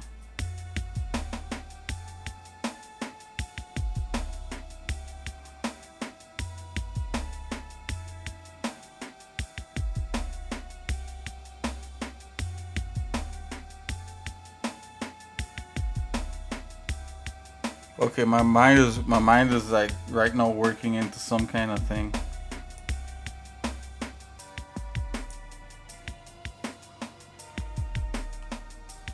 Yeah, I had a mind that would have been odd. You see something here? You gotta experiment.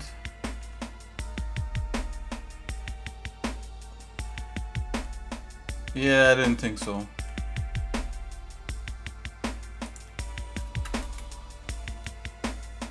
Yeah, it's not any kind of merge.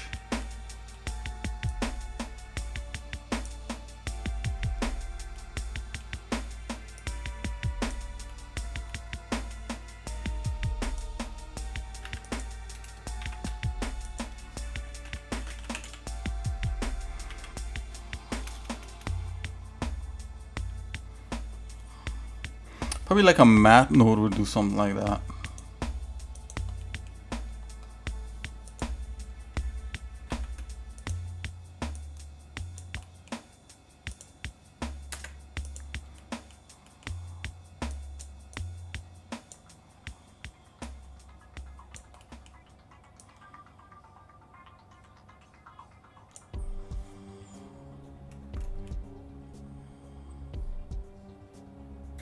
Okay, now that's interesting.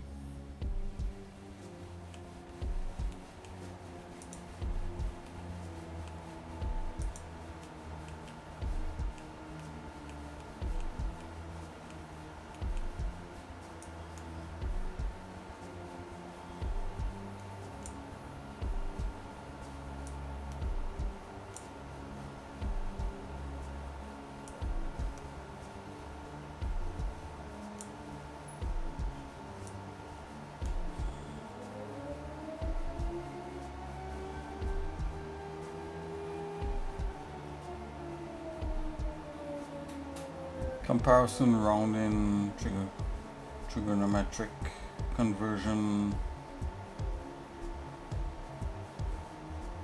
functions.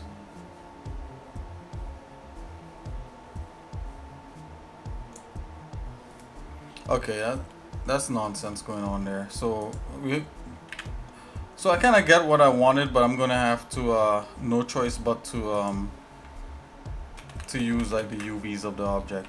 Okay, so with that said, let's come in here. Let's see if we get some UVs happening there. Paste that in there, get rid of this.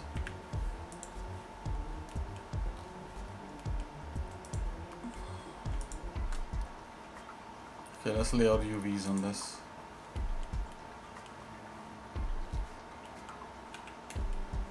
Oh, UV's already laid out. Look at that. I didn't have to do much. Okay, let's just jump in here. Shading. Let's see if we can get this working.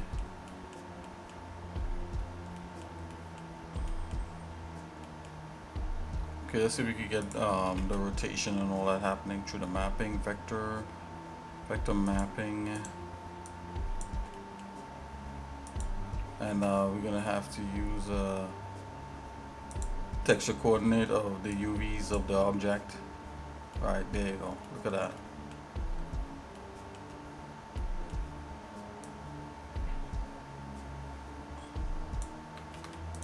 Type 90. Nope. 0 on that. Y90. Oh, 0 on that also. Let's try scale.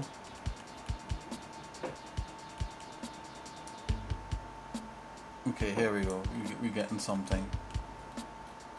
Let's zoom into here.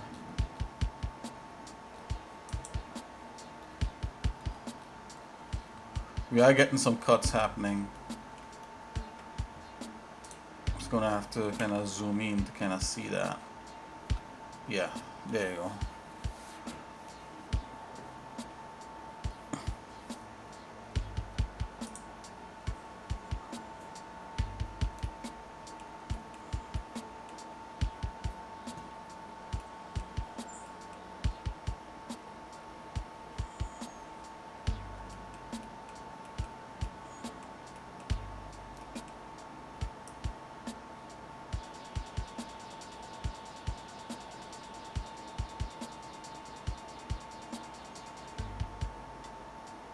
I'm trying to see if I can get locations to line up.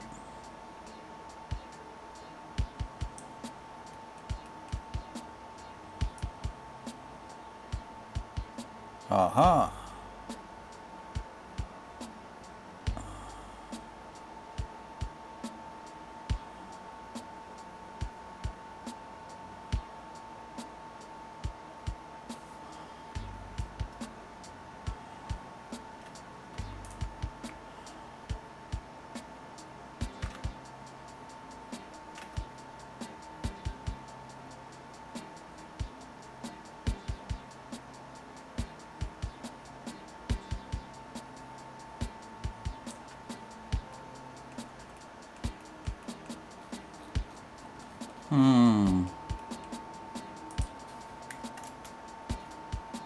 Oh boy.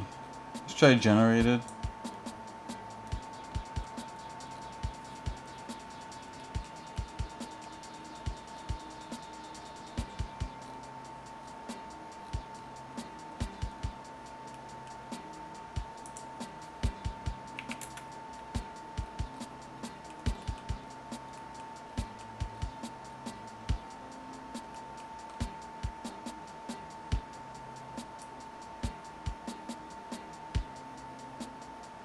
Okay, so obviously what is going to have to happen, I'm going to have to get like a literal like grid and use a box project. Oh. Alright, so this brick thing is cool, but I thought the brick thing had like had a box thing in here. It must. I'm like, let me think about this for a minute.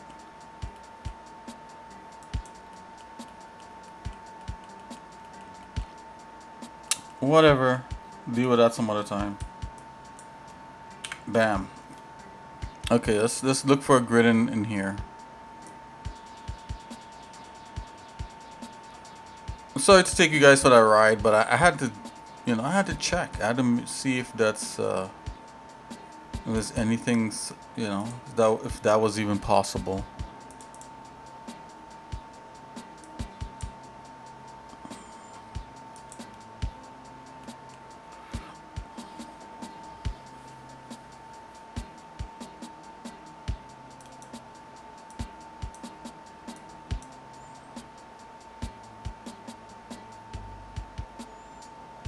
Whoa, like stuff is loading.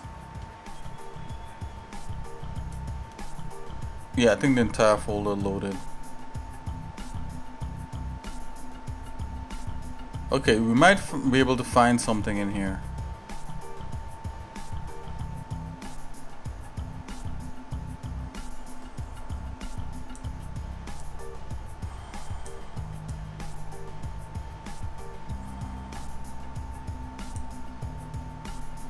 That's interesting. Look at that.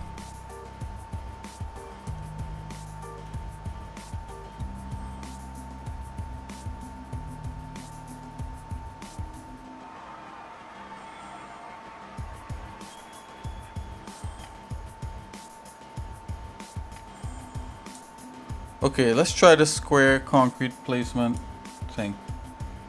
Yeah, and we could definitely get this to display instead of flat go box. Yep, look at that. Already working. Let's do a mapping.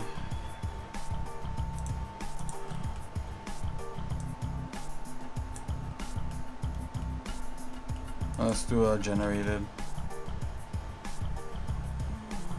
texture coordinate. Let's go generated. Wonderful.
Okay, just testing out some stuff here, guys.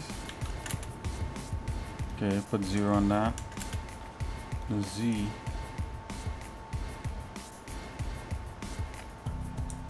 Okay, put 0 on that. Okay, let's scale this. Scale 2. 2.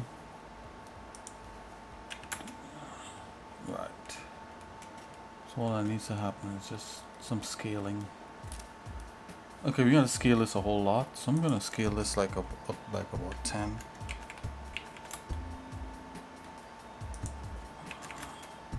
Okay, so we got a texture being projected on here.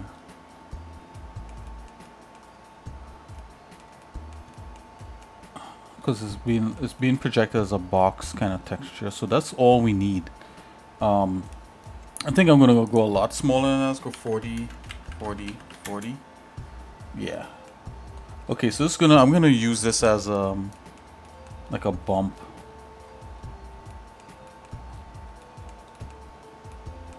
Right. Let's duplicate this bump map here. I just want to see what it does.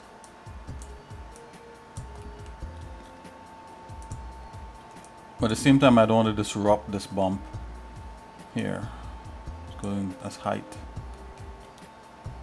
Okay, it's showing us what it's doing as height. Whoa. This is interesting. Look what it's doing to the side. Is the side really squished? Let's see, scale. Yeah, that's that side.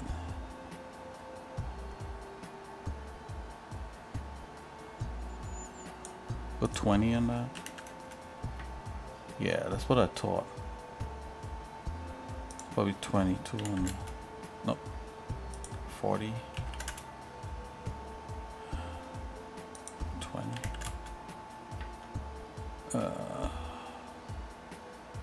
Let's go 40. Okay. Oh, the side is like really messed up. Oh, you know why? Okay, I know why. Because the side, because it's sloped. That's why. So let's go 20. Let's go back 40 in that. Yeah, no, that's really 20. Yeah, because this is sloped. Just remember that. Okay, so that works.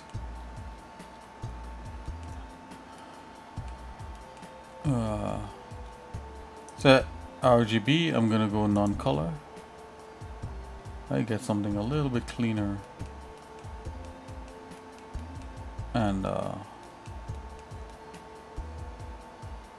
let's preview the material.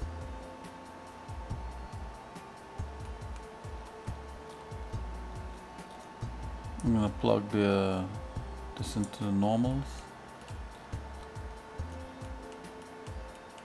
Okay, that's kind of what I want to see. I want to see what this look like with this stuff in here, plugged in like that. I would almost like to rotate this so that this edge comes along that, you know, like that would have been a request. Like, hey, can you rotate that? Okay, let's try it that way.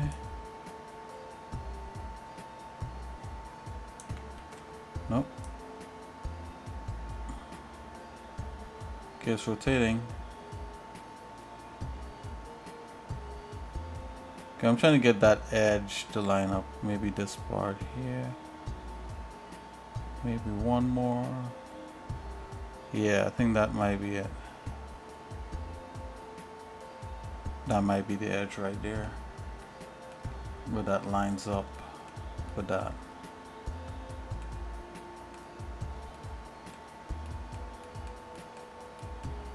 Ooh. Let's do one more.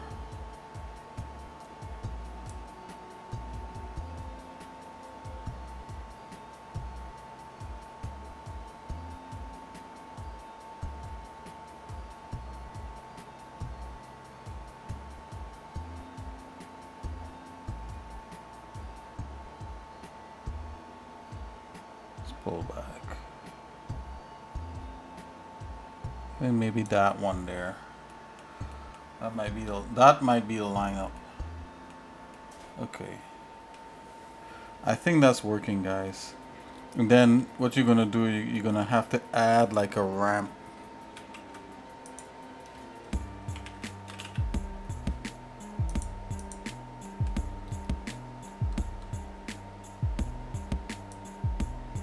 Yep, so you can get like less distressed. A little newer vibes in there. That might work.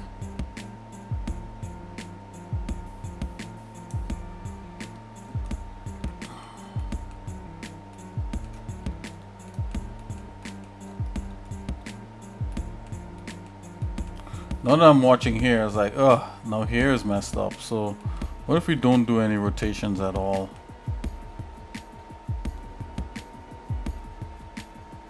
Go to the rotation. Yeah, we're gonna have to rock like this.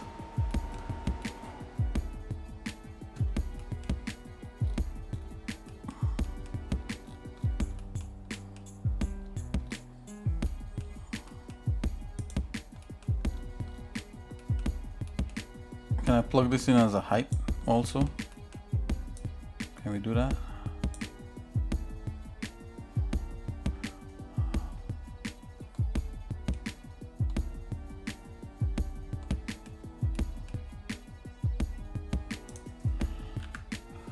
Let's view it here in shading. I'm gonna unplug the normal and see if that affects it. Oh yeah, that totally affects it. So just plug that back in. Okay, very good.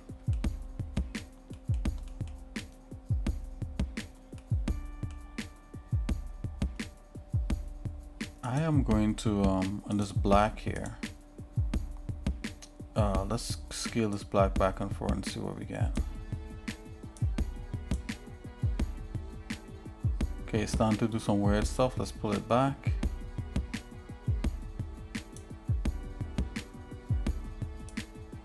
Let's do slight black clipping. Let's turn this black all the way to white. Yeah, there's nothing. And I slowly start to introduce this kind of quilted thing. I think this is cool. This is so cool. I mean, it almost looks cool, like this gold type thing happening. Okay, so that's enough of that. Let's view the entire thing together.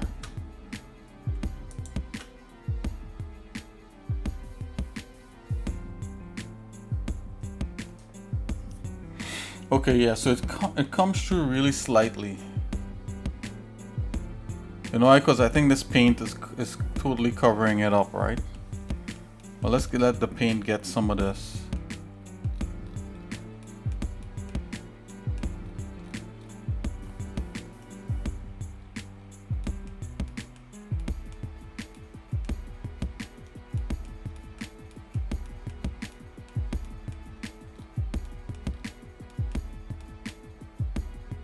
I'll come here.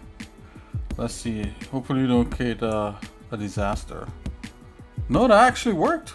Whoa, that worked. What? The blender is crazy. I can't believe that worked. Wow. That is awesome.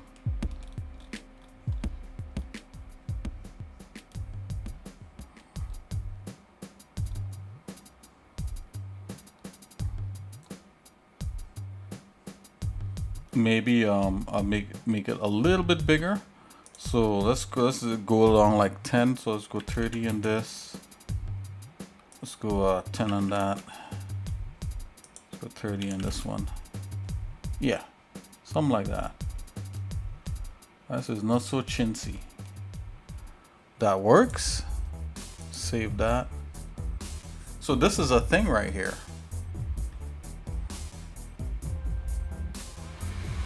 Okay, so we got this part. Let's get the wall, the outer wall going. Now the outer wall, we actually do have like materials that represent like the outer wall that we could probably just drop on this. And it might be a good thing to do that anyways, because you know, sometimes you gotta keep like a continuity of what these things look like throughout levels.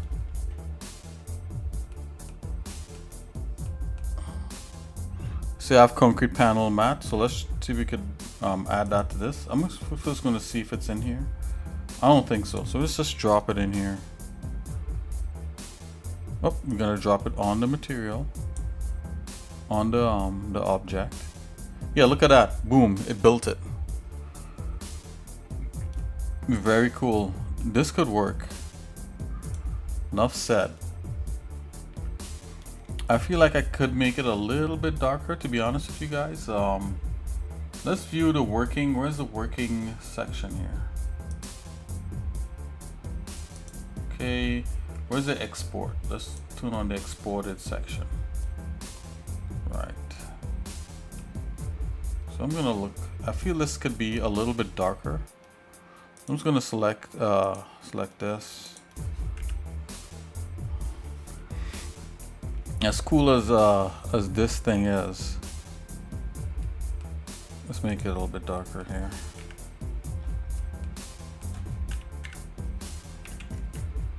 Okay, another material here. Yep, concrete panel, rough, panel bump. So roughness. Okay, I guess this is like the color RGB curves. The panel, and this here is like the overall color. Okay, and this is the occlusion for that, which is right here, which is great. I think that occlusion works. I know we have it as a mix. Let's do this as a multiply and see what happens. Whoa.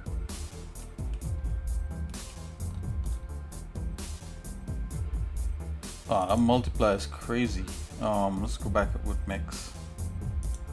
I don't know why it did that. And I guess this is how deep the panel is. So we're just gonna add a little more deepness to the panel. A little more contrast. Okay, this is fine.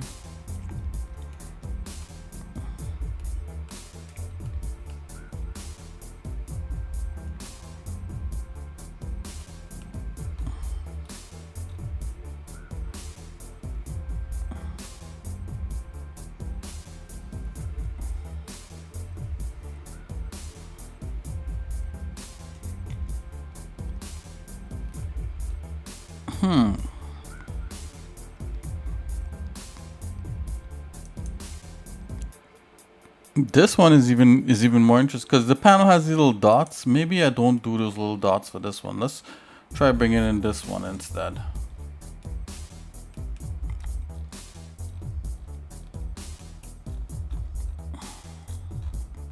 Let's use concrete 02 occlusion.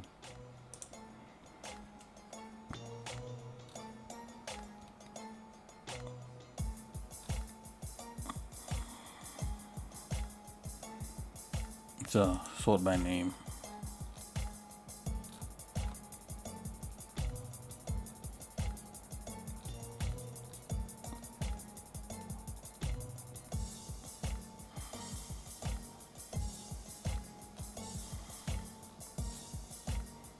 Hold on, guys, I'm looking for it.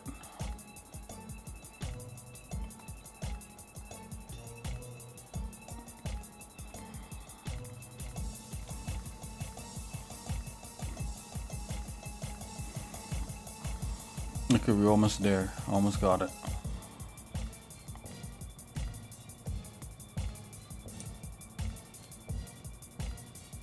It's probably 028.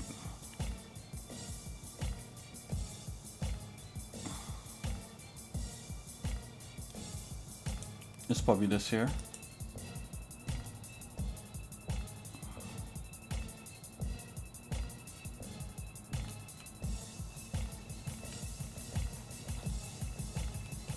So actually RGB, let's go non-color.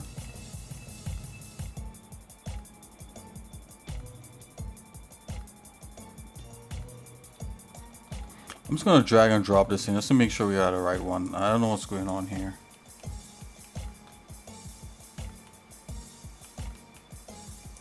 Flat box.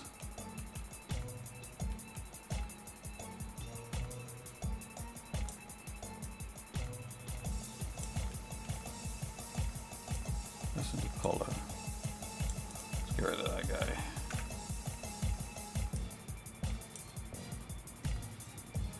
Yeah, I believe it's in here. I'm seeing it. Let's view this by itself. Okay, so this is what is going on.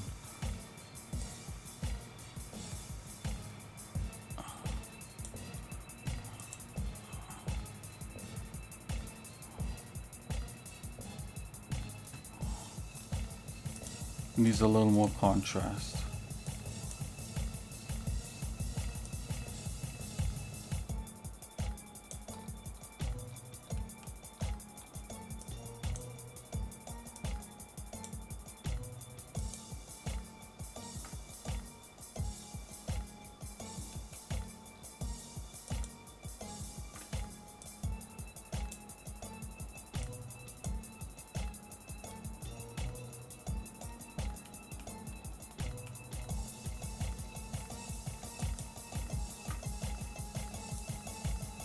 Okay, here we go.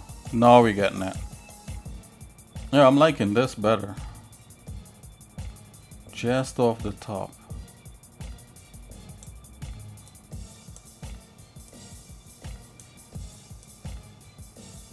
Get some more contrast in there. Back away a little bit on that. Okay. That's starting to look pretty good.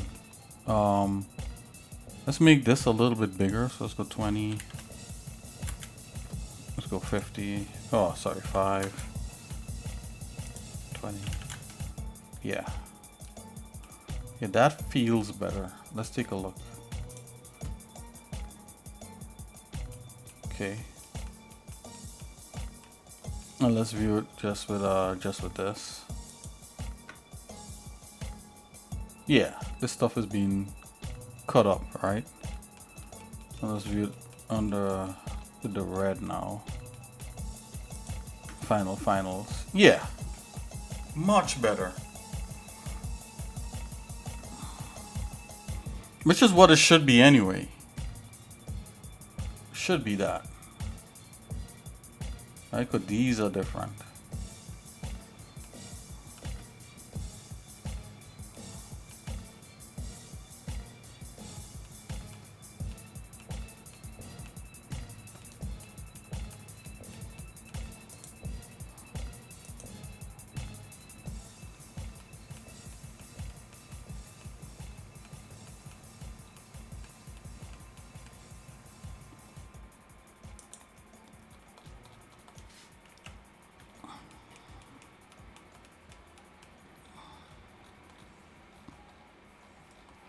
What is this trying to simulate right here? Is this like some sort of paint?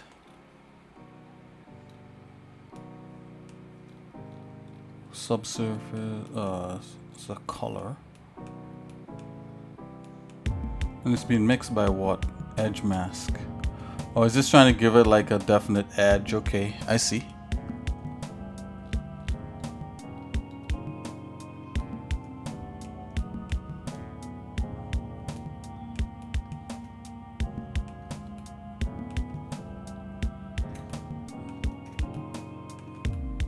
Okay guys, so just keep it simple. We got this. This works. Not gonna go overboard with it.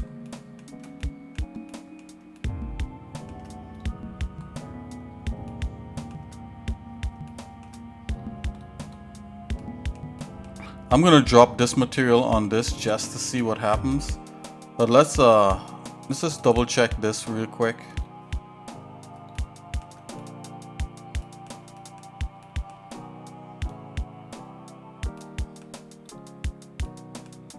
Just gonna double check. Just gonna double check this real quick here, guys.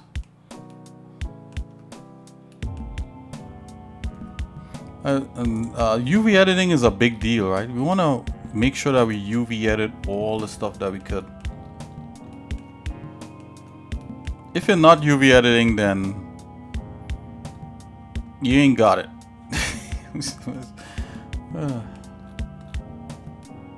You ain't got it working. To get it working, you need to UV edit, basically.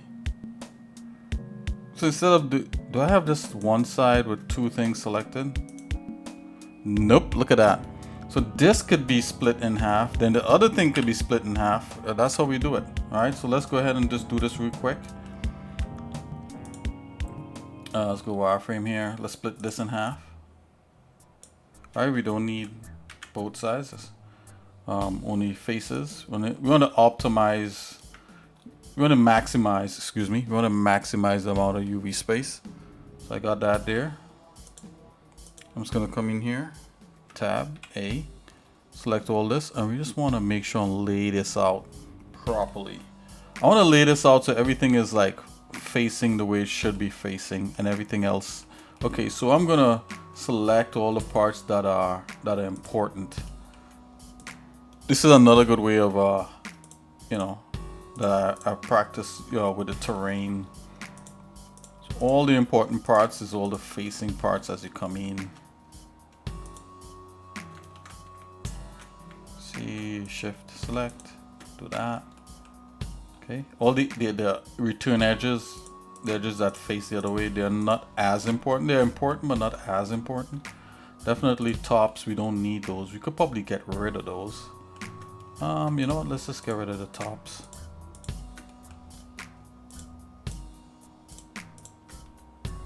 X faces.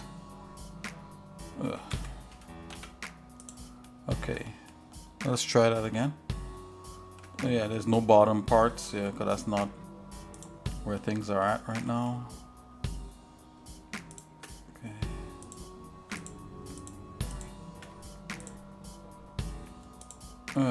You know what? Whatever. We could just select it like this, guys. That, whatever. Select. Okay, so we got that. Let's do this here now. Yep, like that. Let's select the little stragglers. Yep. Little straggies. Let's go ahead and select this here. Select that. Select that.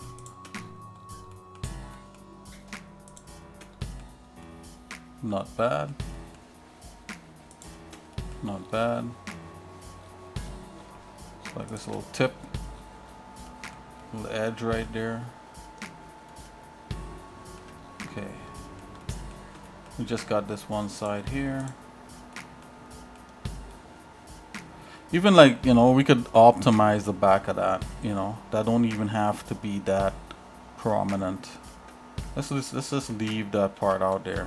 So definitely this part is the most prominent. I'm going to face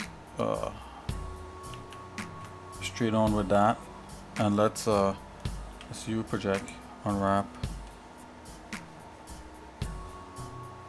Actually, let's project based upon view, project from view.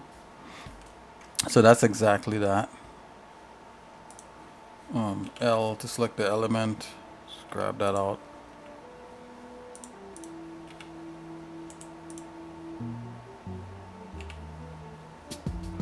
I just want to, what I'm trying to do here is just to maximize the texture.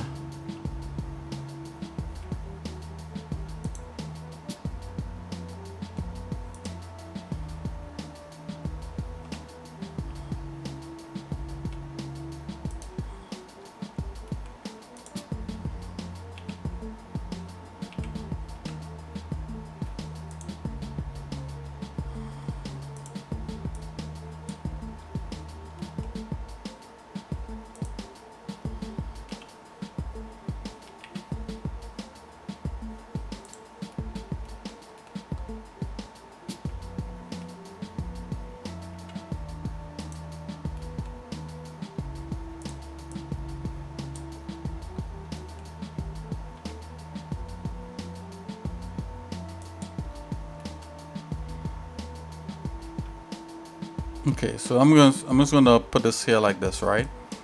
And then after that, just grab X. Okay, so what we're gonna do is invert the selection. Select all this A,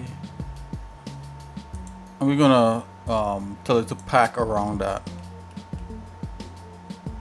Oh, well, we could unwrap these, right? So go U. Let's unwrap them. Wait a minute. Oh, did I break these up already? Okay, that's fine. Leave them as is. Let's just pack it to others. Pack to others. This will work. Quality 700. Probably a little more margin there. Twice the amount. Pack to others.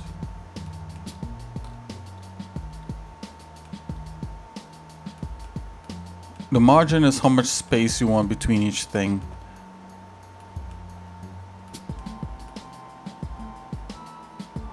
The packer tries to do the best job it can. Is this like the best job that I think? Probably not.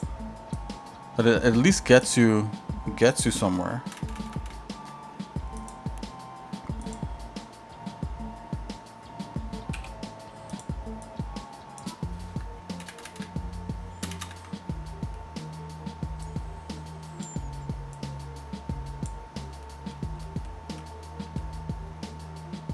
Something like that to me is better, right? Like, why didn't it do that? It's just a, program with an algorithm, or rather a programmer. It's like it's just a script, right?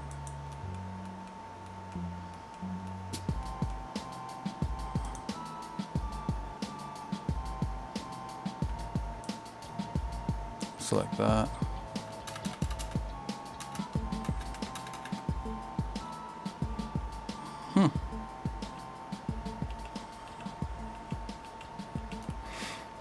Anywho's, let's rotate X 90. Let's grab this, put this over here.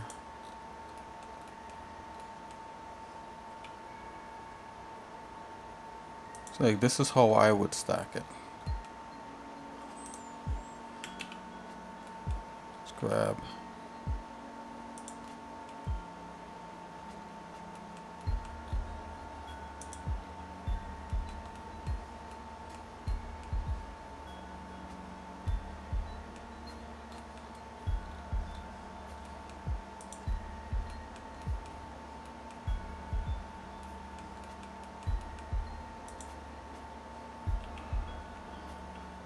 Like, I wouldn't stick that over there. I don't know why it did that.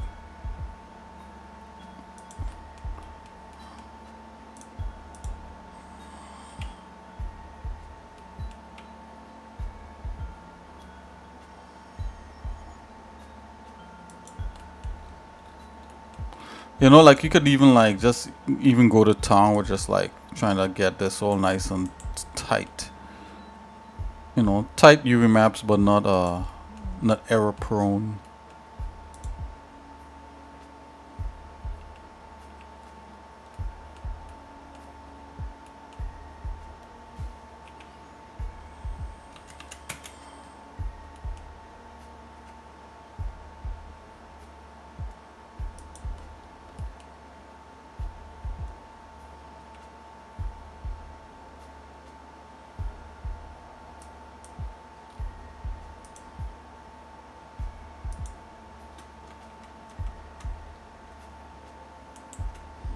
Grab, let's put this down a little bit.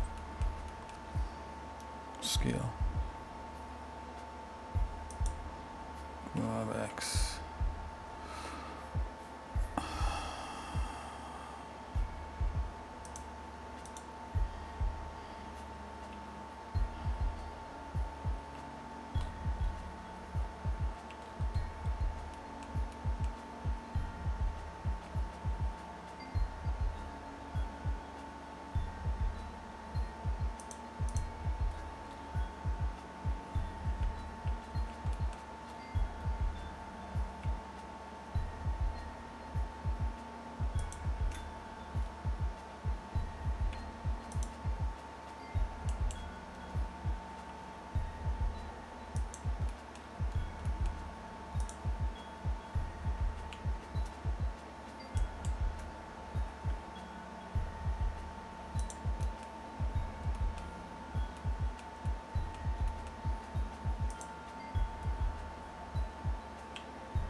Just leave this like this. This is fine enough, I guess. Okay, I'm going to mirror this. Save. Let's just apply a mirror. Just make sure everything is working out nicely. Oh, what if apply scale, rotation and scale. There we go. Okay, so this is what we want. I'm gonna go ahead and save that, and I'm gonna come back here under shading. Let's do a Alt D, duplicate that, and let's rotate Z 180. Let's rotate that around there like so. Let's bring this over here.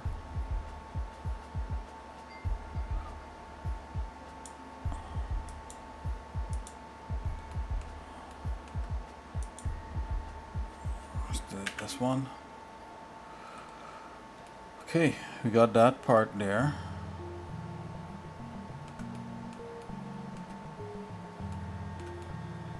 Let's see.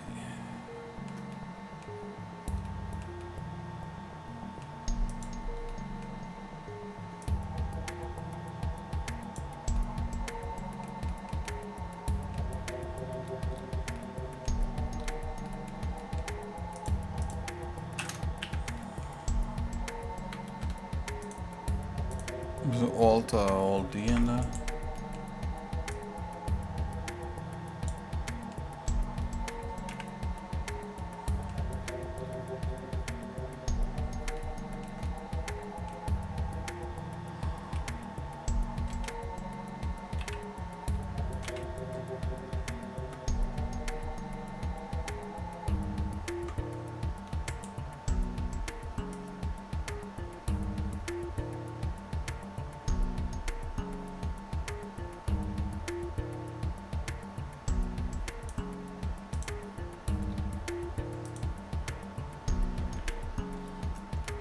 Okay. This is a proper mesh there. Okay, let's apply the shader on here and see what happens. Let's do that, and you'll link materials. Okay, so this is what we got. I'm liking this. You get like the different reds happening and all that. But we gotta zoom in to see exactly what's going on with this material.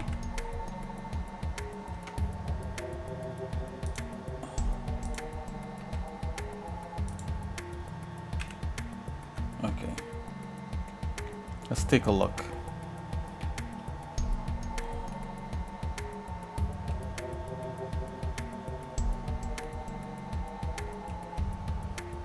Wow, what's going on here?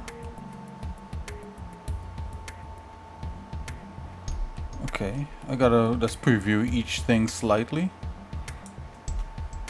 Ah, look at that. Wow. And that mapping almost feels very different. It's rotated the other way. Okay.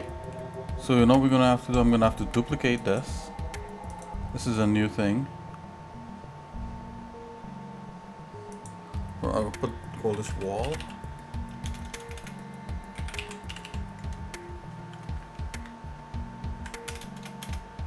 Okay, raw metal wall. I think that's rotated. I think that's what we're seeing here. So let's see, the scales and everything is fine. I think it may be rotated along the Y, maybe it's for 90. Nope. 180. Nope. No 0 on that. On the X, 90. Nope. 0. Z, 90. Oh, that's really odd. What's going on here? Is that maybe the scales are off? Let's go back to 1, 1, 1. Okay.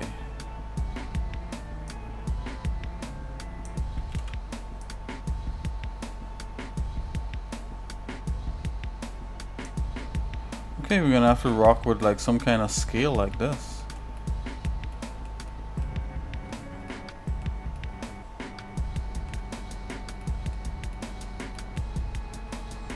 Let's go 1 on that.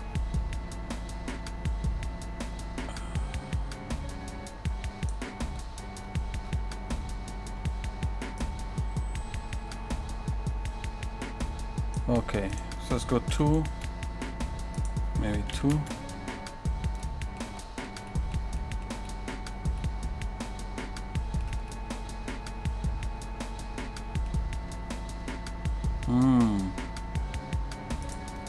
Let's go 4. 4. That's feeling a lot better. 6. Oh yeah, that's it. 6. Let's see what that 6 does on this inside part here.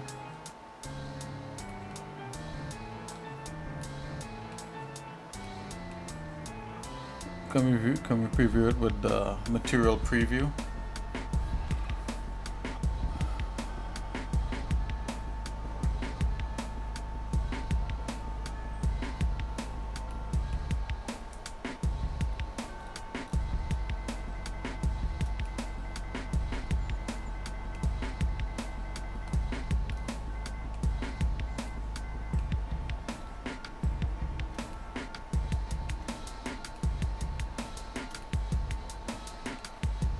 Ah, it's like that. Let's invert normals.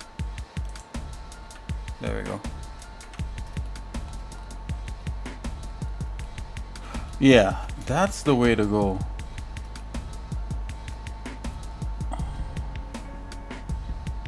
Okay, we're just gonna have to scale this side here. So it's gonna be 3. Thinking. Not even quite. 4 on that. It's just the dimensions.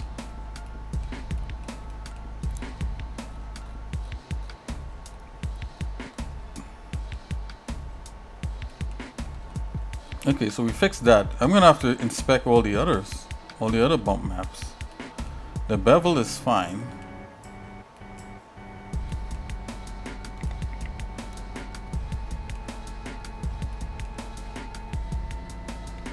I know we have a galvanized material up in here.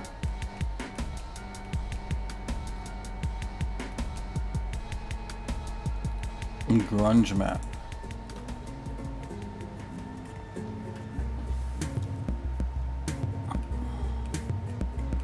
I thought it was galvanized. It's a grunge map.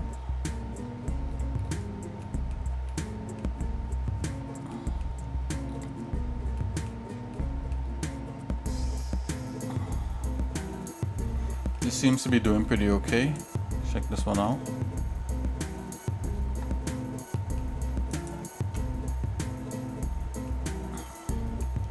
This grunge map is almost successful. This one is all weird, so let's adjust this one.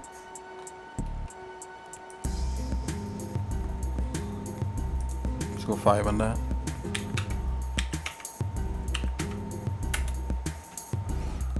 I feel this is better. Yeah.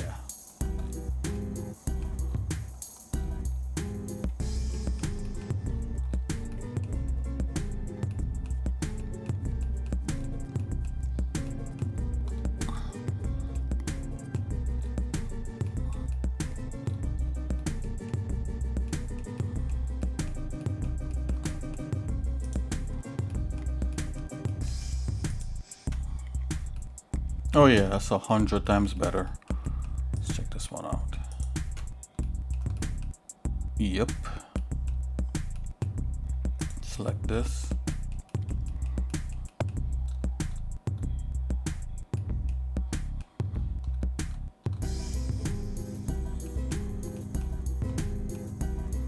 Although right here, I feel like I could basically back away and let's see if I need to back away on the bump a bit.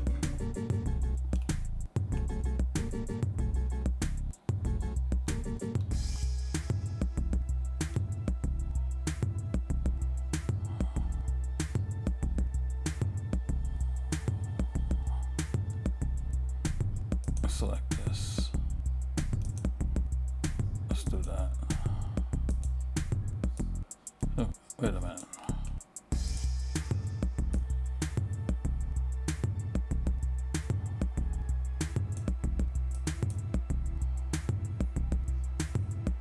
Wow, just half and it's already in there.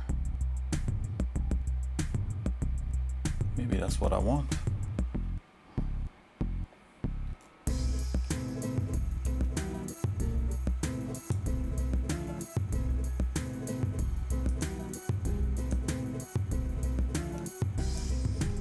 That's 0.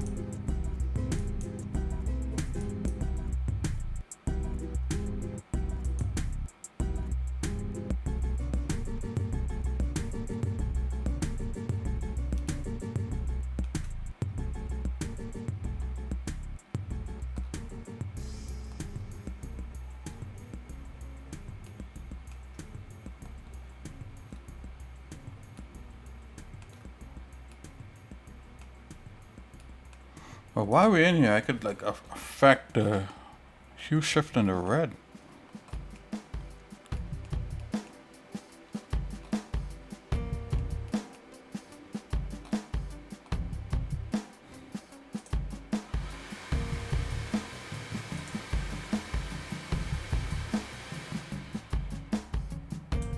Yeah, let's make that a little bit warmer.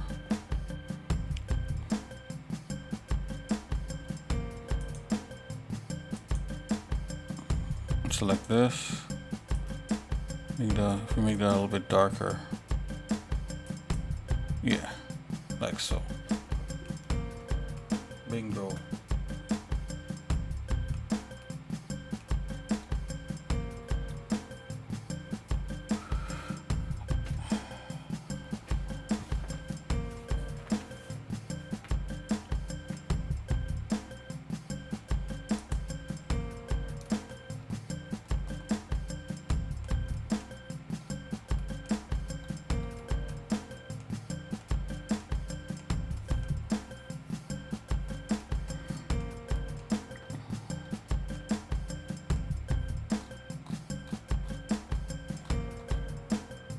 One edge value is 0.2, 0.3. A little bit more in there, about 0.5. Alright, let's leave it like that.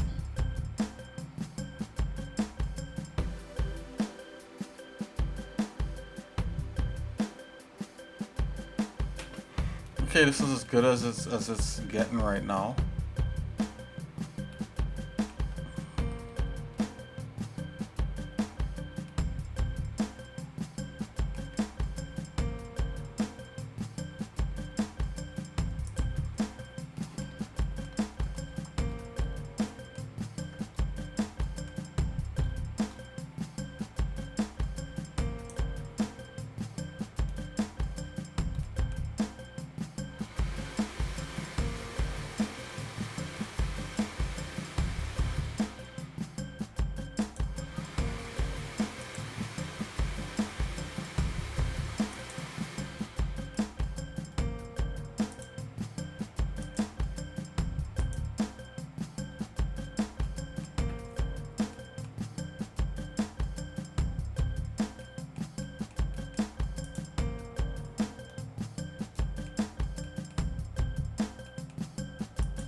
I think the roughness probably need more contrast.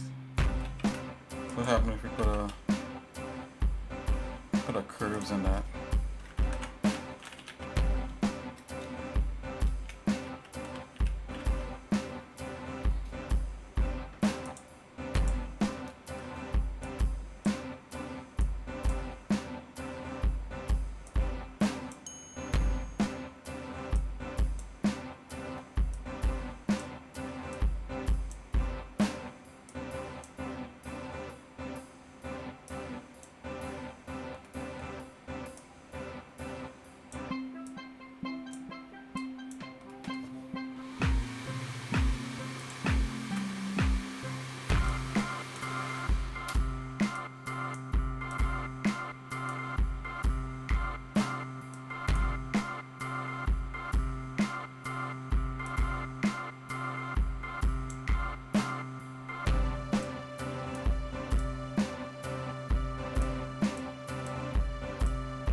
I mean, this should work as is.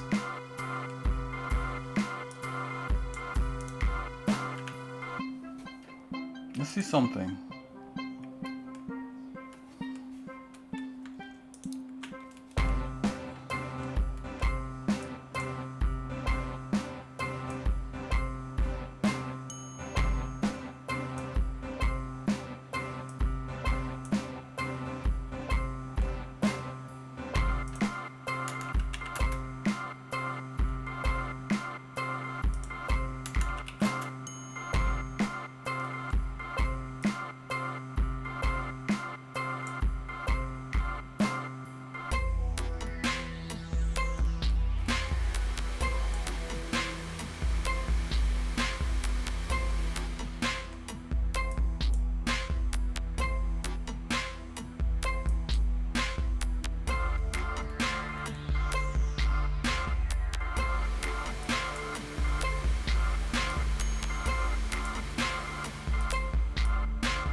Wow, just adjusting this stuff is, could be a thing.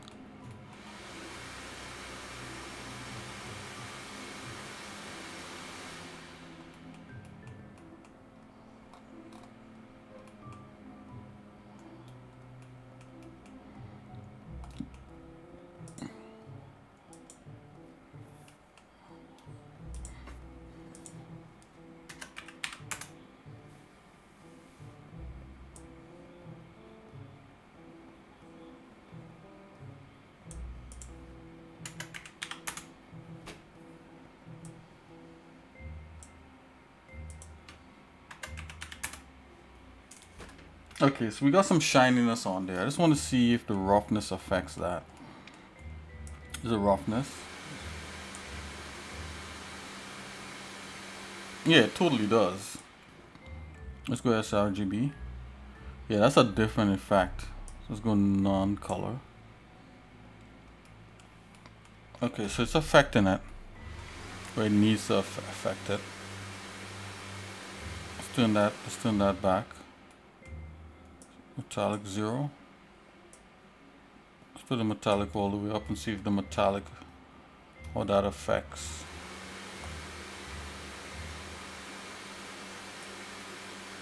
Let's put the metallic in here.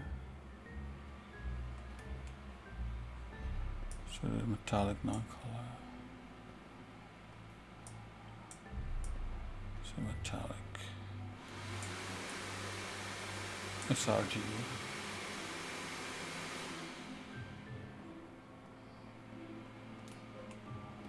So it's affecting it because when you turn it off, that's happening. So the whiter, the more metallic, and the black, and the darker it is, the less metallic.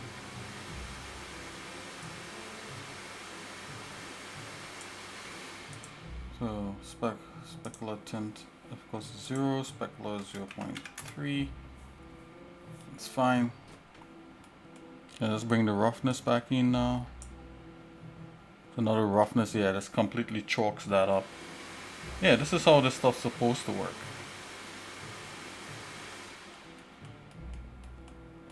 And then when you put the color in there now, the base.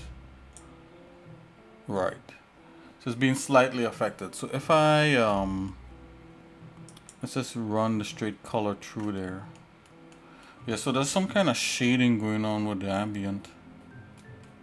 Yeah, because there's no ambient shading happening, that's why. Okay.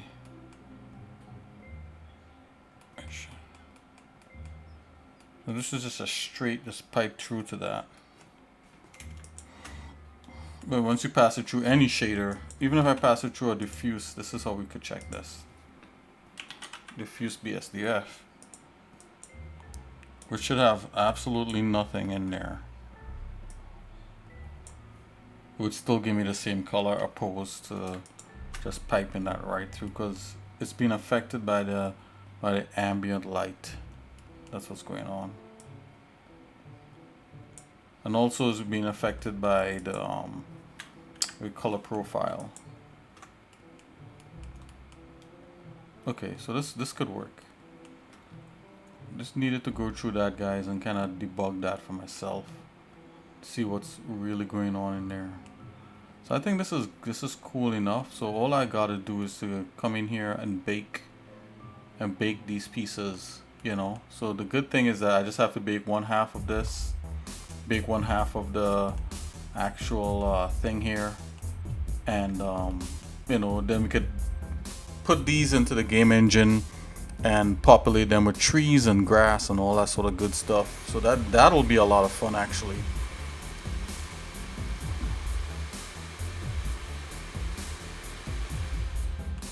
But we do have like some standing trees for now, and this is kind of standing environment. Yeah, so everything is looking pretty alright now. These trees, by the way, I have better trees than this by far, you know. But you know, sometimes you just gotta use the standing assets that are really quick, so you could view stuff. Right.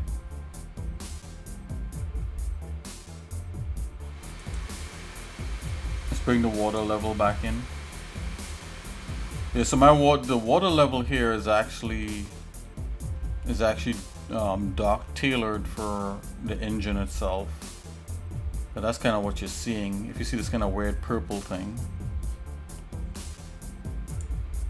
So it wouldn't look like, you know, like water in the sense of what you would think in Blender.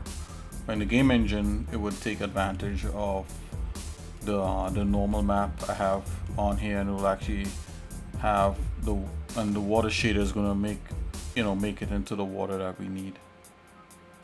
You know. Yeah. All right, now it looks like a psychedelic river. I think these you know, I think the grass is gonna look better once we start to bring the grass in and all that. And we gotta prepare a place in the actual level to actually have this stuff sit into. You know, at least I know of one place, right? And this is gonna be a common thing. There's another section to this. Okay, so let's get out of the shading area here for a minute. Go back into layout. Okay, it's loading up all the goodies. Alright, this is how it looks, just like straight up in like EV or whatever it is. You don't want that. Good thing is that on each shader, when you export it, you could tell the shader to not display the back face. back faces, which is important in the game engine. Turn back faces on. Yep. Turn back faces on for everything else.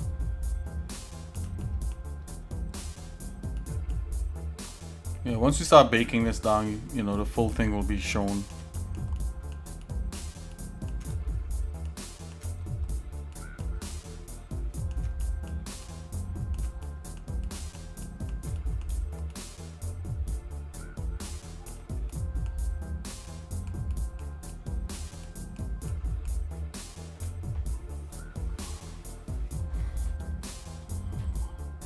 So from what I could judge, this is already slightly higher res than what we have in the first level, and the first level is passable, right?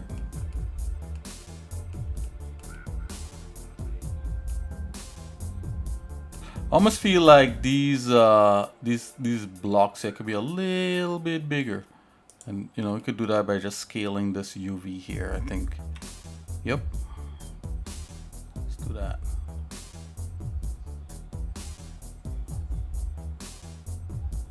Very good.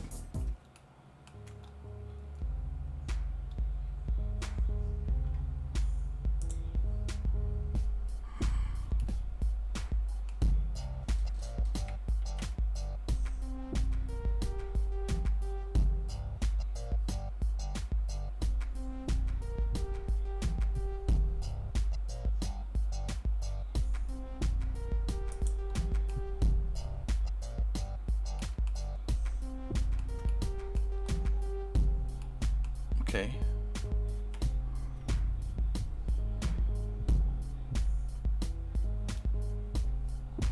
And normally where they want to have like these little bends, you probably want it like where it actually bends in the texture, which is like a really fine game you could play to get these things to line up properly.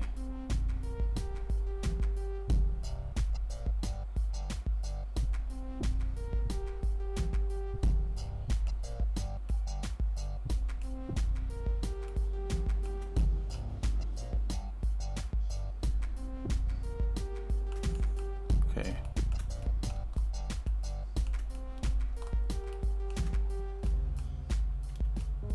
And ideally, we just basically want one side, because we could take all this stuff and just mirror it and just build it back in an engine. I do want to, well, maybe we'll deal with that later. Alright guys, so I'm gonna quit while I'm ahead here. Alright, I know it's we're not trucking through, but we're gonna build up to getting into this level design now. Just to I know in the last day or two, someone came in and they asked, and they were like, hey, can you do trim maps and that kind of thing. I think it was Exodus came in and was asking about trim maps and all that sort of stuff. So let's see if we could find something like that from one of the levels that I worked on in the past. Let's see. Oh, look at that. There's hallway 1, 2, 3. There's a bunch of hallways here. Let's check hallway 1. Okay.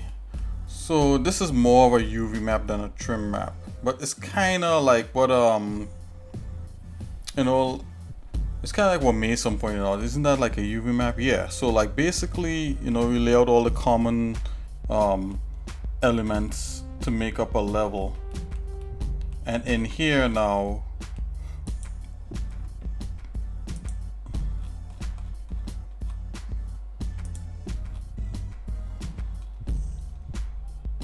yeah, and in here now we could just like constantly remap this to polygons, so that stuff is like really fun to do, and it saves an artist time and that kind of thing, and it saves an artist time, it saves on a whole bunch of stuff, but it's according to the game, right? So like, a lot of these things, Like I tend to like to use my repeatable meshes, you know.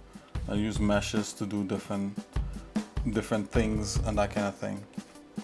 You know, if you have common, you know, a trim map could be good for like different common elements like brick, you know, brick and you know, it's according to the game. If you're doing like an old world house stone, a trim map is gonna probably work really well with all that kind of stuff.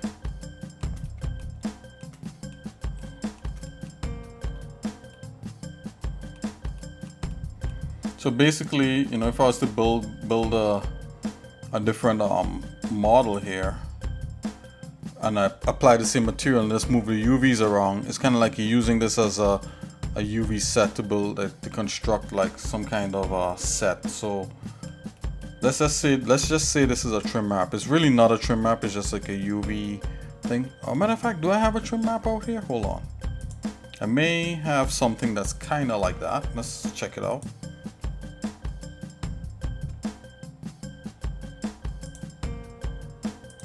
So all this kind of stuff I think is a lot of fun.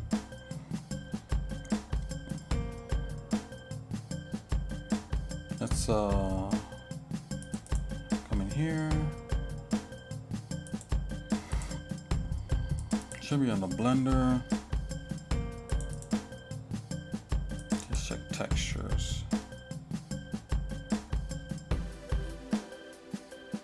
So I did kind of something like that. I think it was a bunch of different floor textures and stuff that I actually laid out. I don't know if this. Let's see if I could find that.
Hold on, guys.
Anyways, I did at a point I did like a whole bunch of like tech floors and that kind of thing. So you know what? I remember now. So those floors that I did were actual objects I was actually going to make into kind of like a trim map. So a map that has all those different floor tile types and you could tile it. And that's definitely going to give a game a certain kind of style. There's actually software out there that's really nice that kind of fits along that same line. It's called Crocodile. Let's check Crocodile out.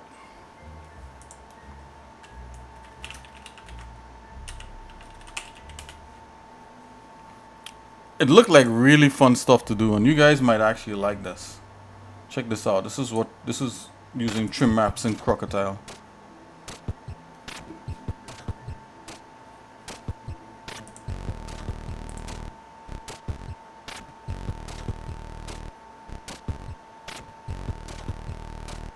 So you see the trim map is over here to the right.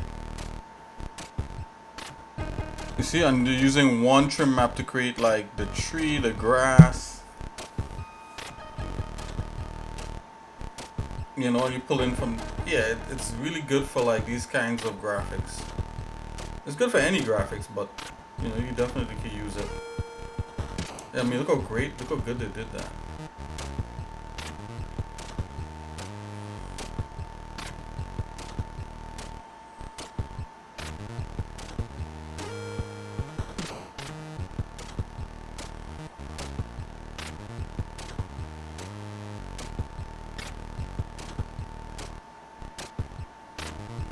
I thought about getting into Crocodile just for fun.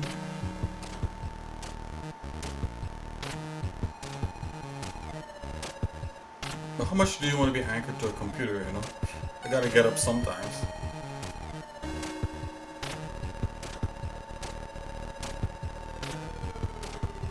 So I think let's put a link to this in the Discord in case if anybody out there is interested.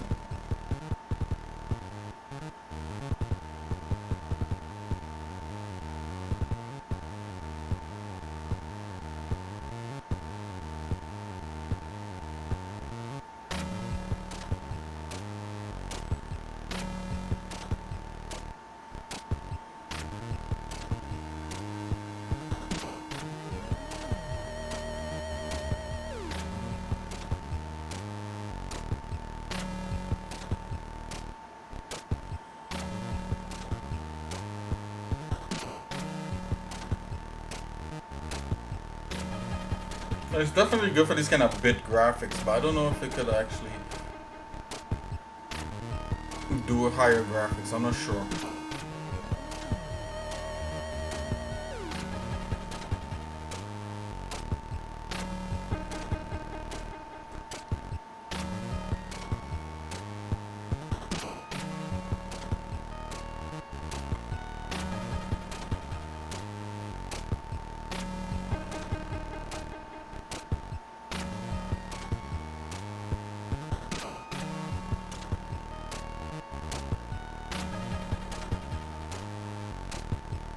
Jean Grey.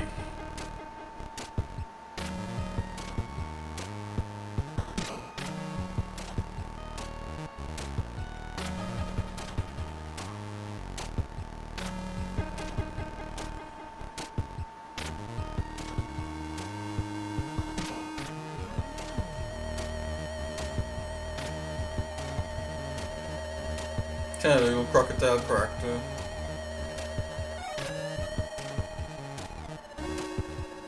Yeah, there you go, guys. Yeah, that immediately came to mind when when Exodus mentioned about trim maps and that kind of thing. Anyways, guys, yeah, let's probably post that to Discord.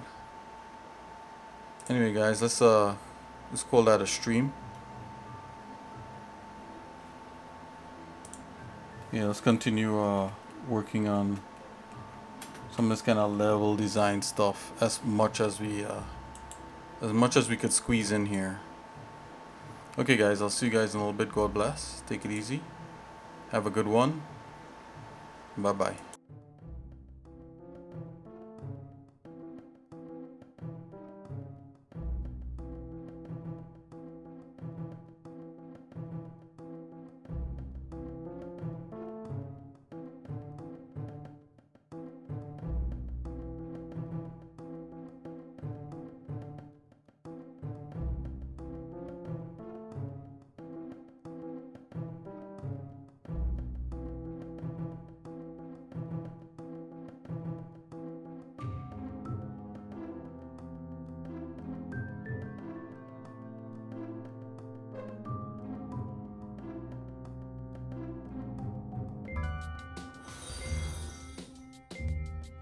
guy I just followed.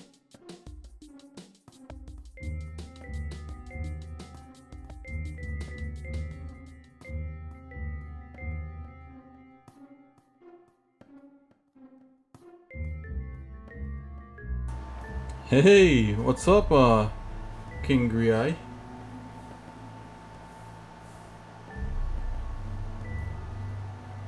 Yeah, you like the rules? Nice. Yeah, I was about to end the stream here, so hey, but how's it going? Have you been watching? Have you been lurking before?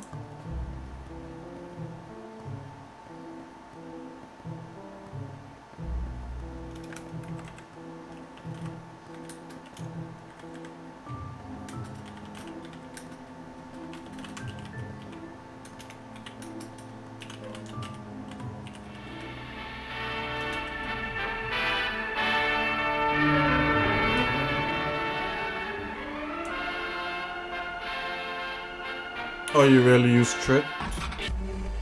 Okay.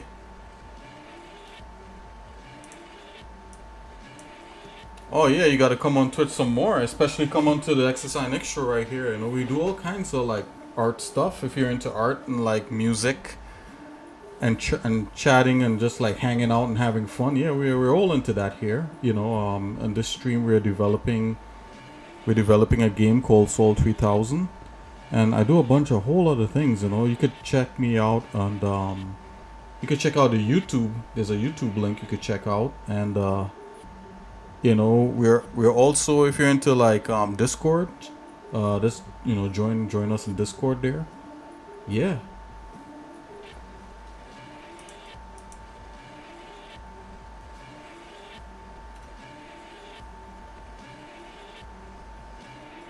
Yeah, YouTube, of course, just jump right in there, you know, go ahead. You don't have to ask my permission. Just go right ahead, you know, check out the YouTube channel, check out some of the past videos if you want, you know, kind of look through some of that. I also post on TikTok from time to time, just funny stuff, you know, but we do a lot of 3D Blender, drawing, we make music, you know, trying to check out anything that's cool, you know, feel free to share if you got any ideas or art or anything like that.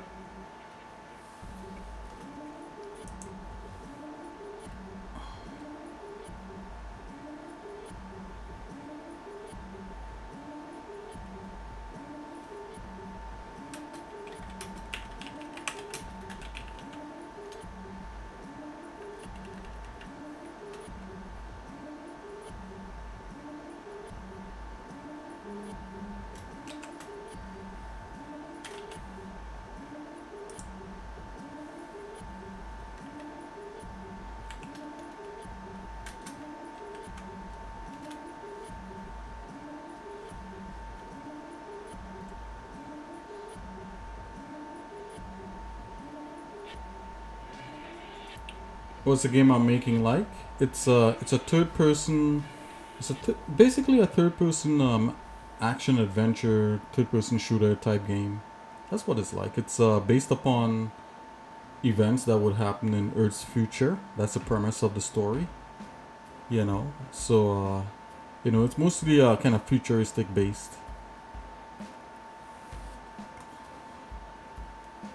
You know, so I go between doing assets for the game and also doing other types of sculpting and 3D and character animation and the whole works. Yeah, you know, we try to cover the gamut here. What are you into? What kind of things do you like? I'm thinking that you like radioactive green talking bears with a forever hot mug of radioactive coffee.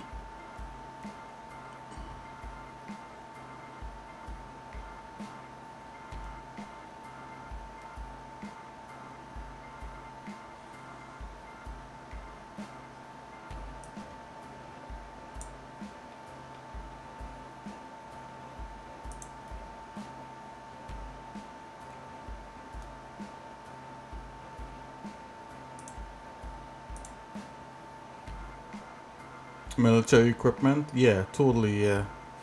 Well, you're in the right place. Although most of the military equipment I'm doing is kind of science fiction based. You know, so there's a lot of hard surface stuff that, you know, if you like hard surface, you know, stuff like that, equipment, yeah, you're in the right place for sure.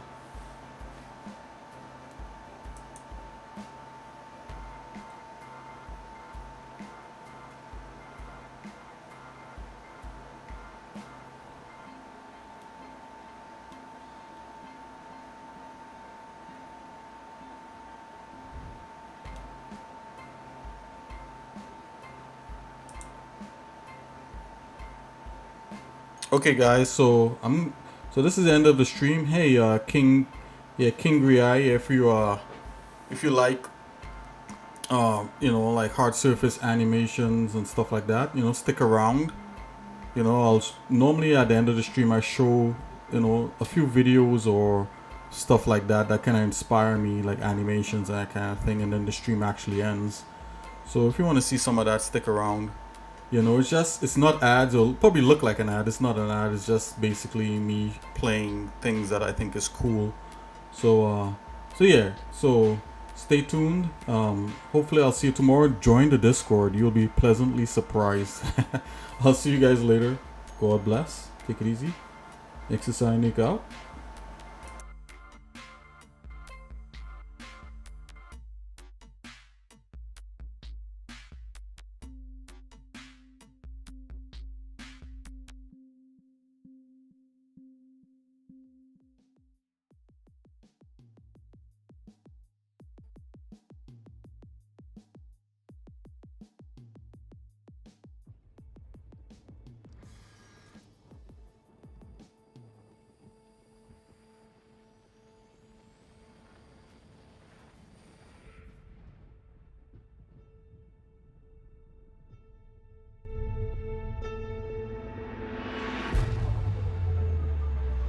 Long, long ago, we were the slaves of the Urgoth.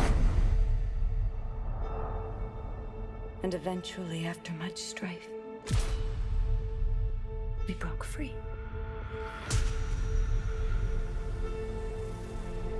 And so we made our walls high. And our convictions strong.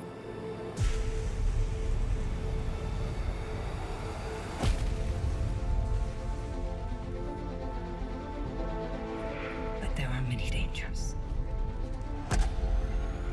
No one can survive out there on their own.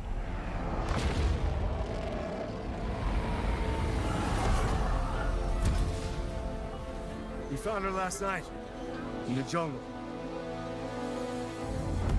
They said she must have been out there for years. It's not possible.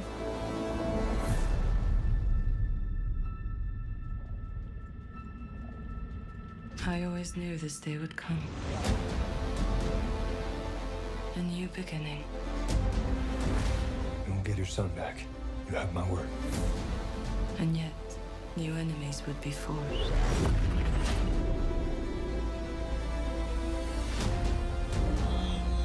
A line would be crossed. Things would never return to the way before.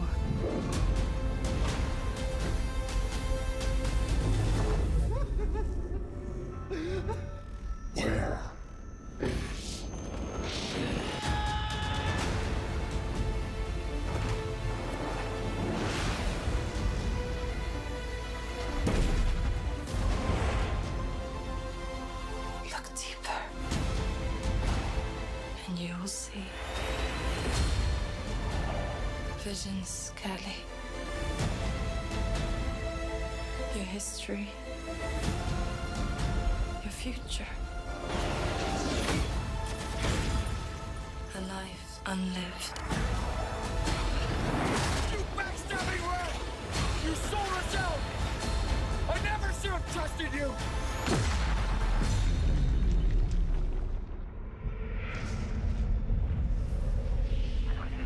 She's in the middle of it.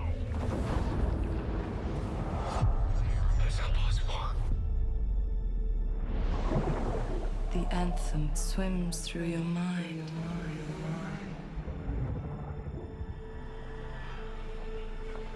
It knows you. It knows us all.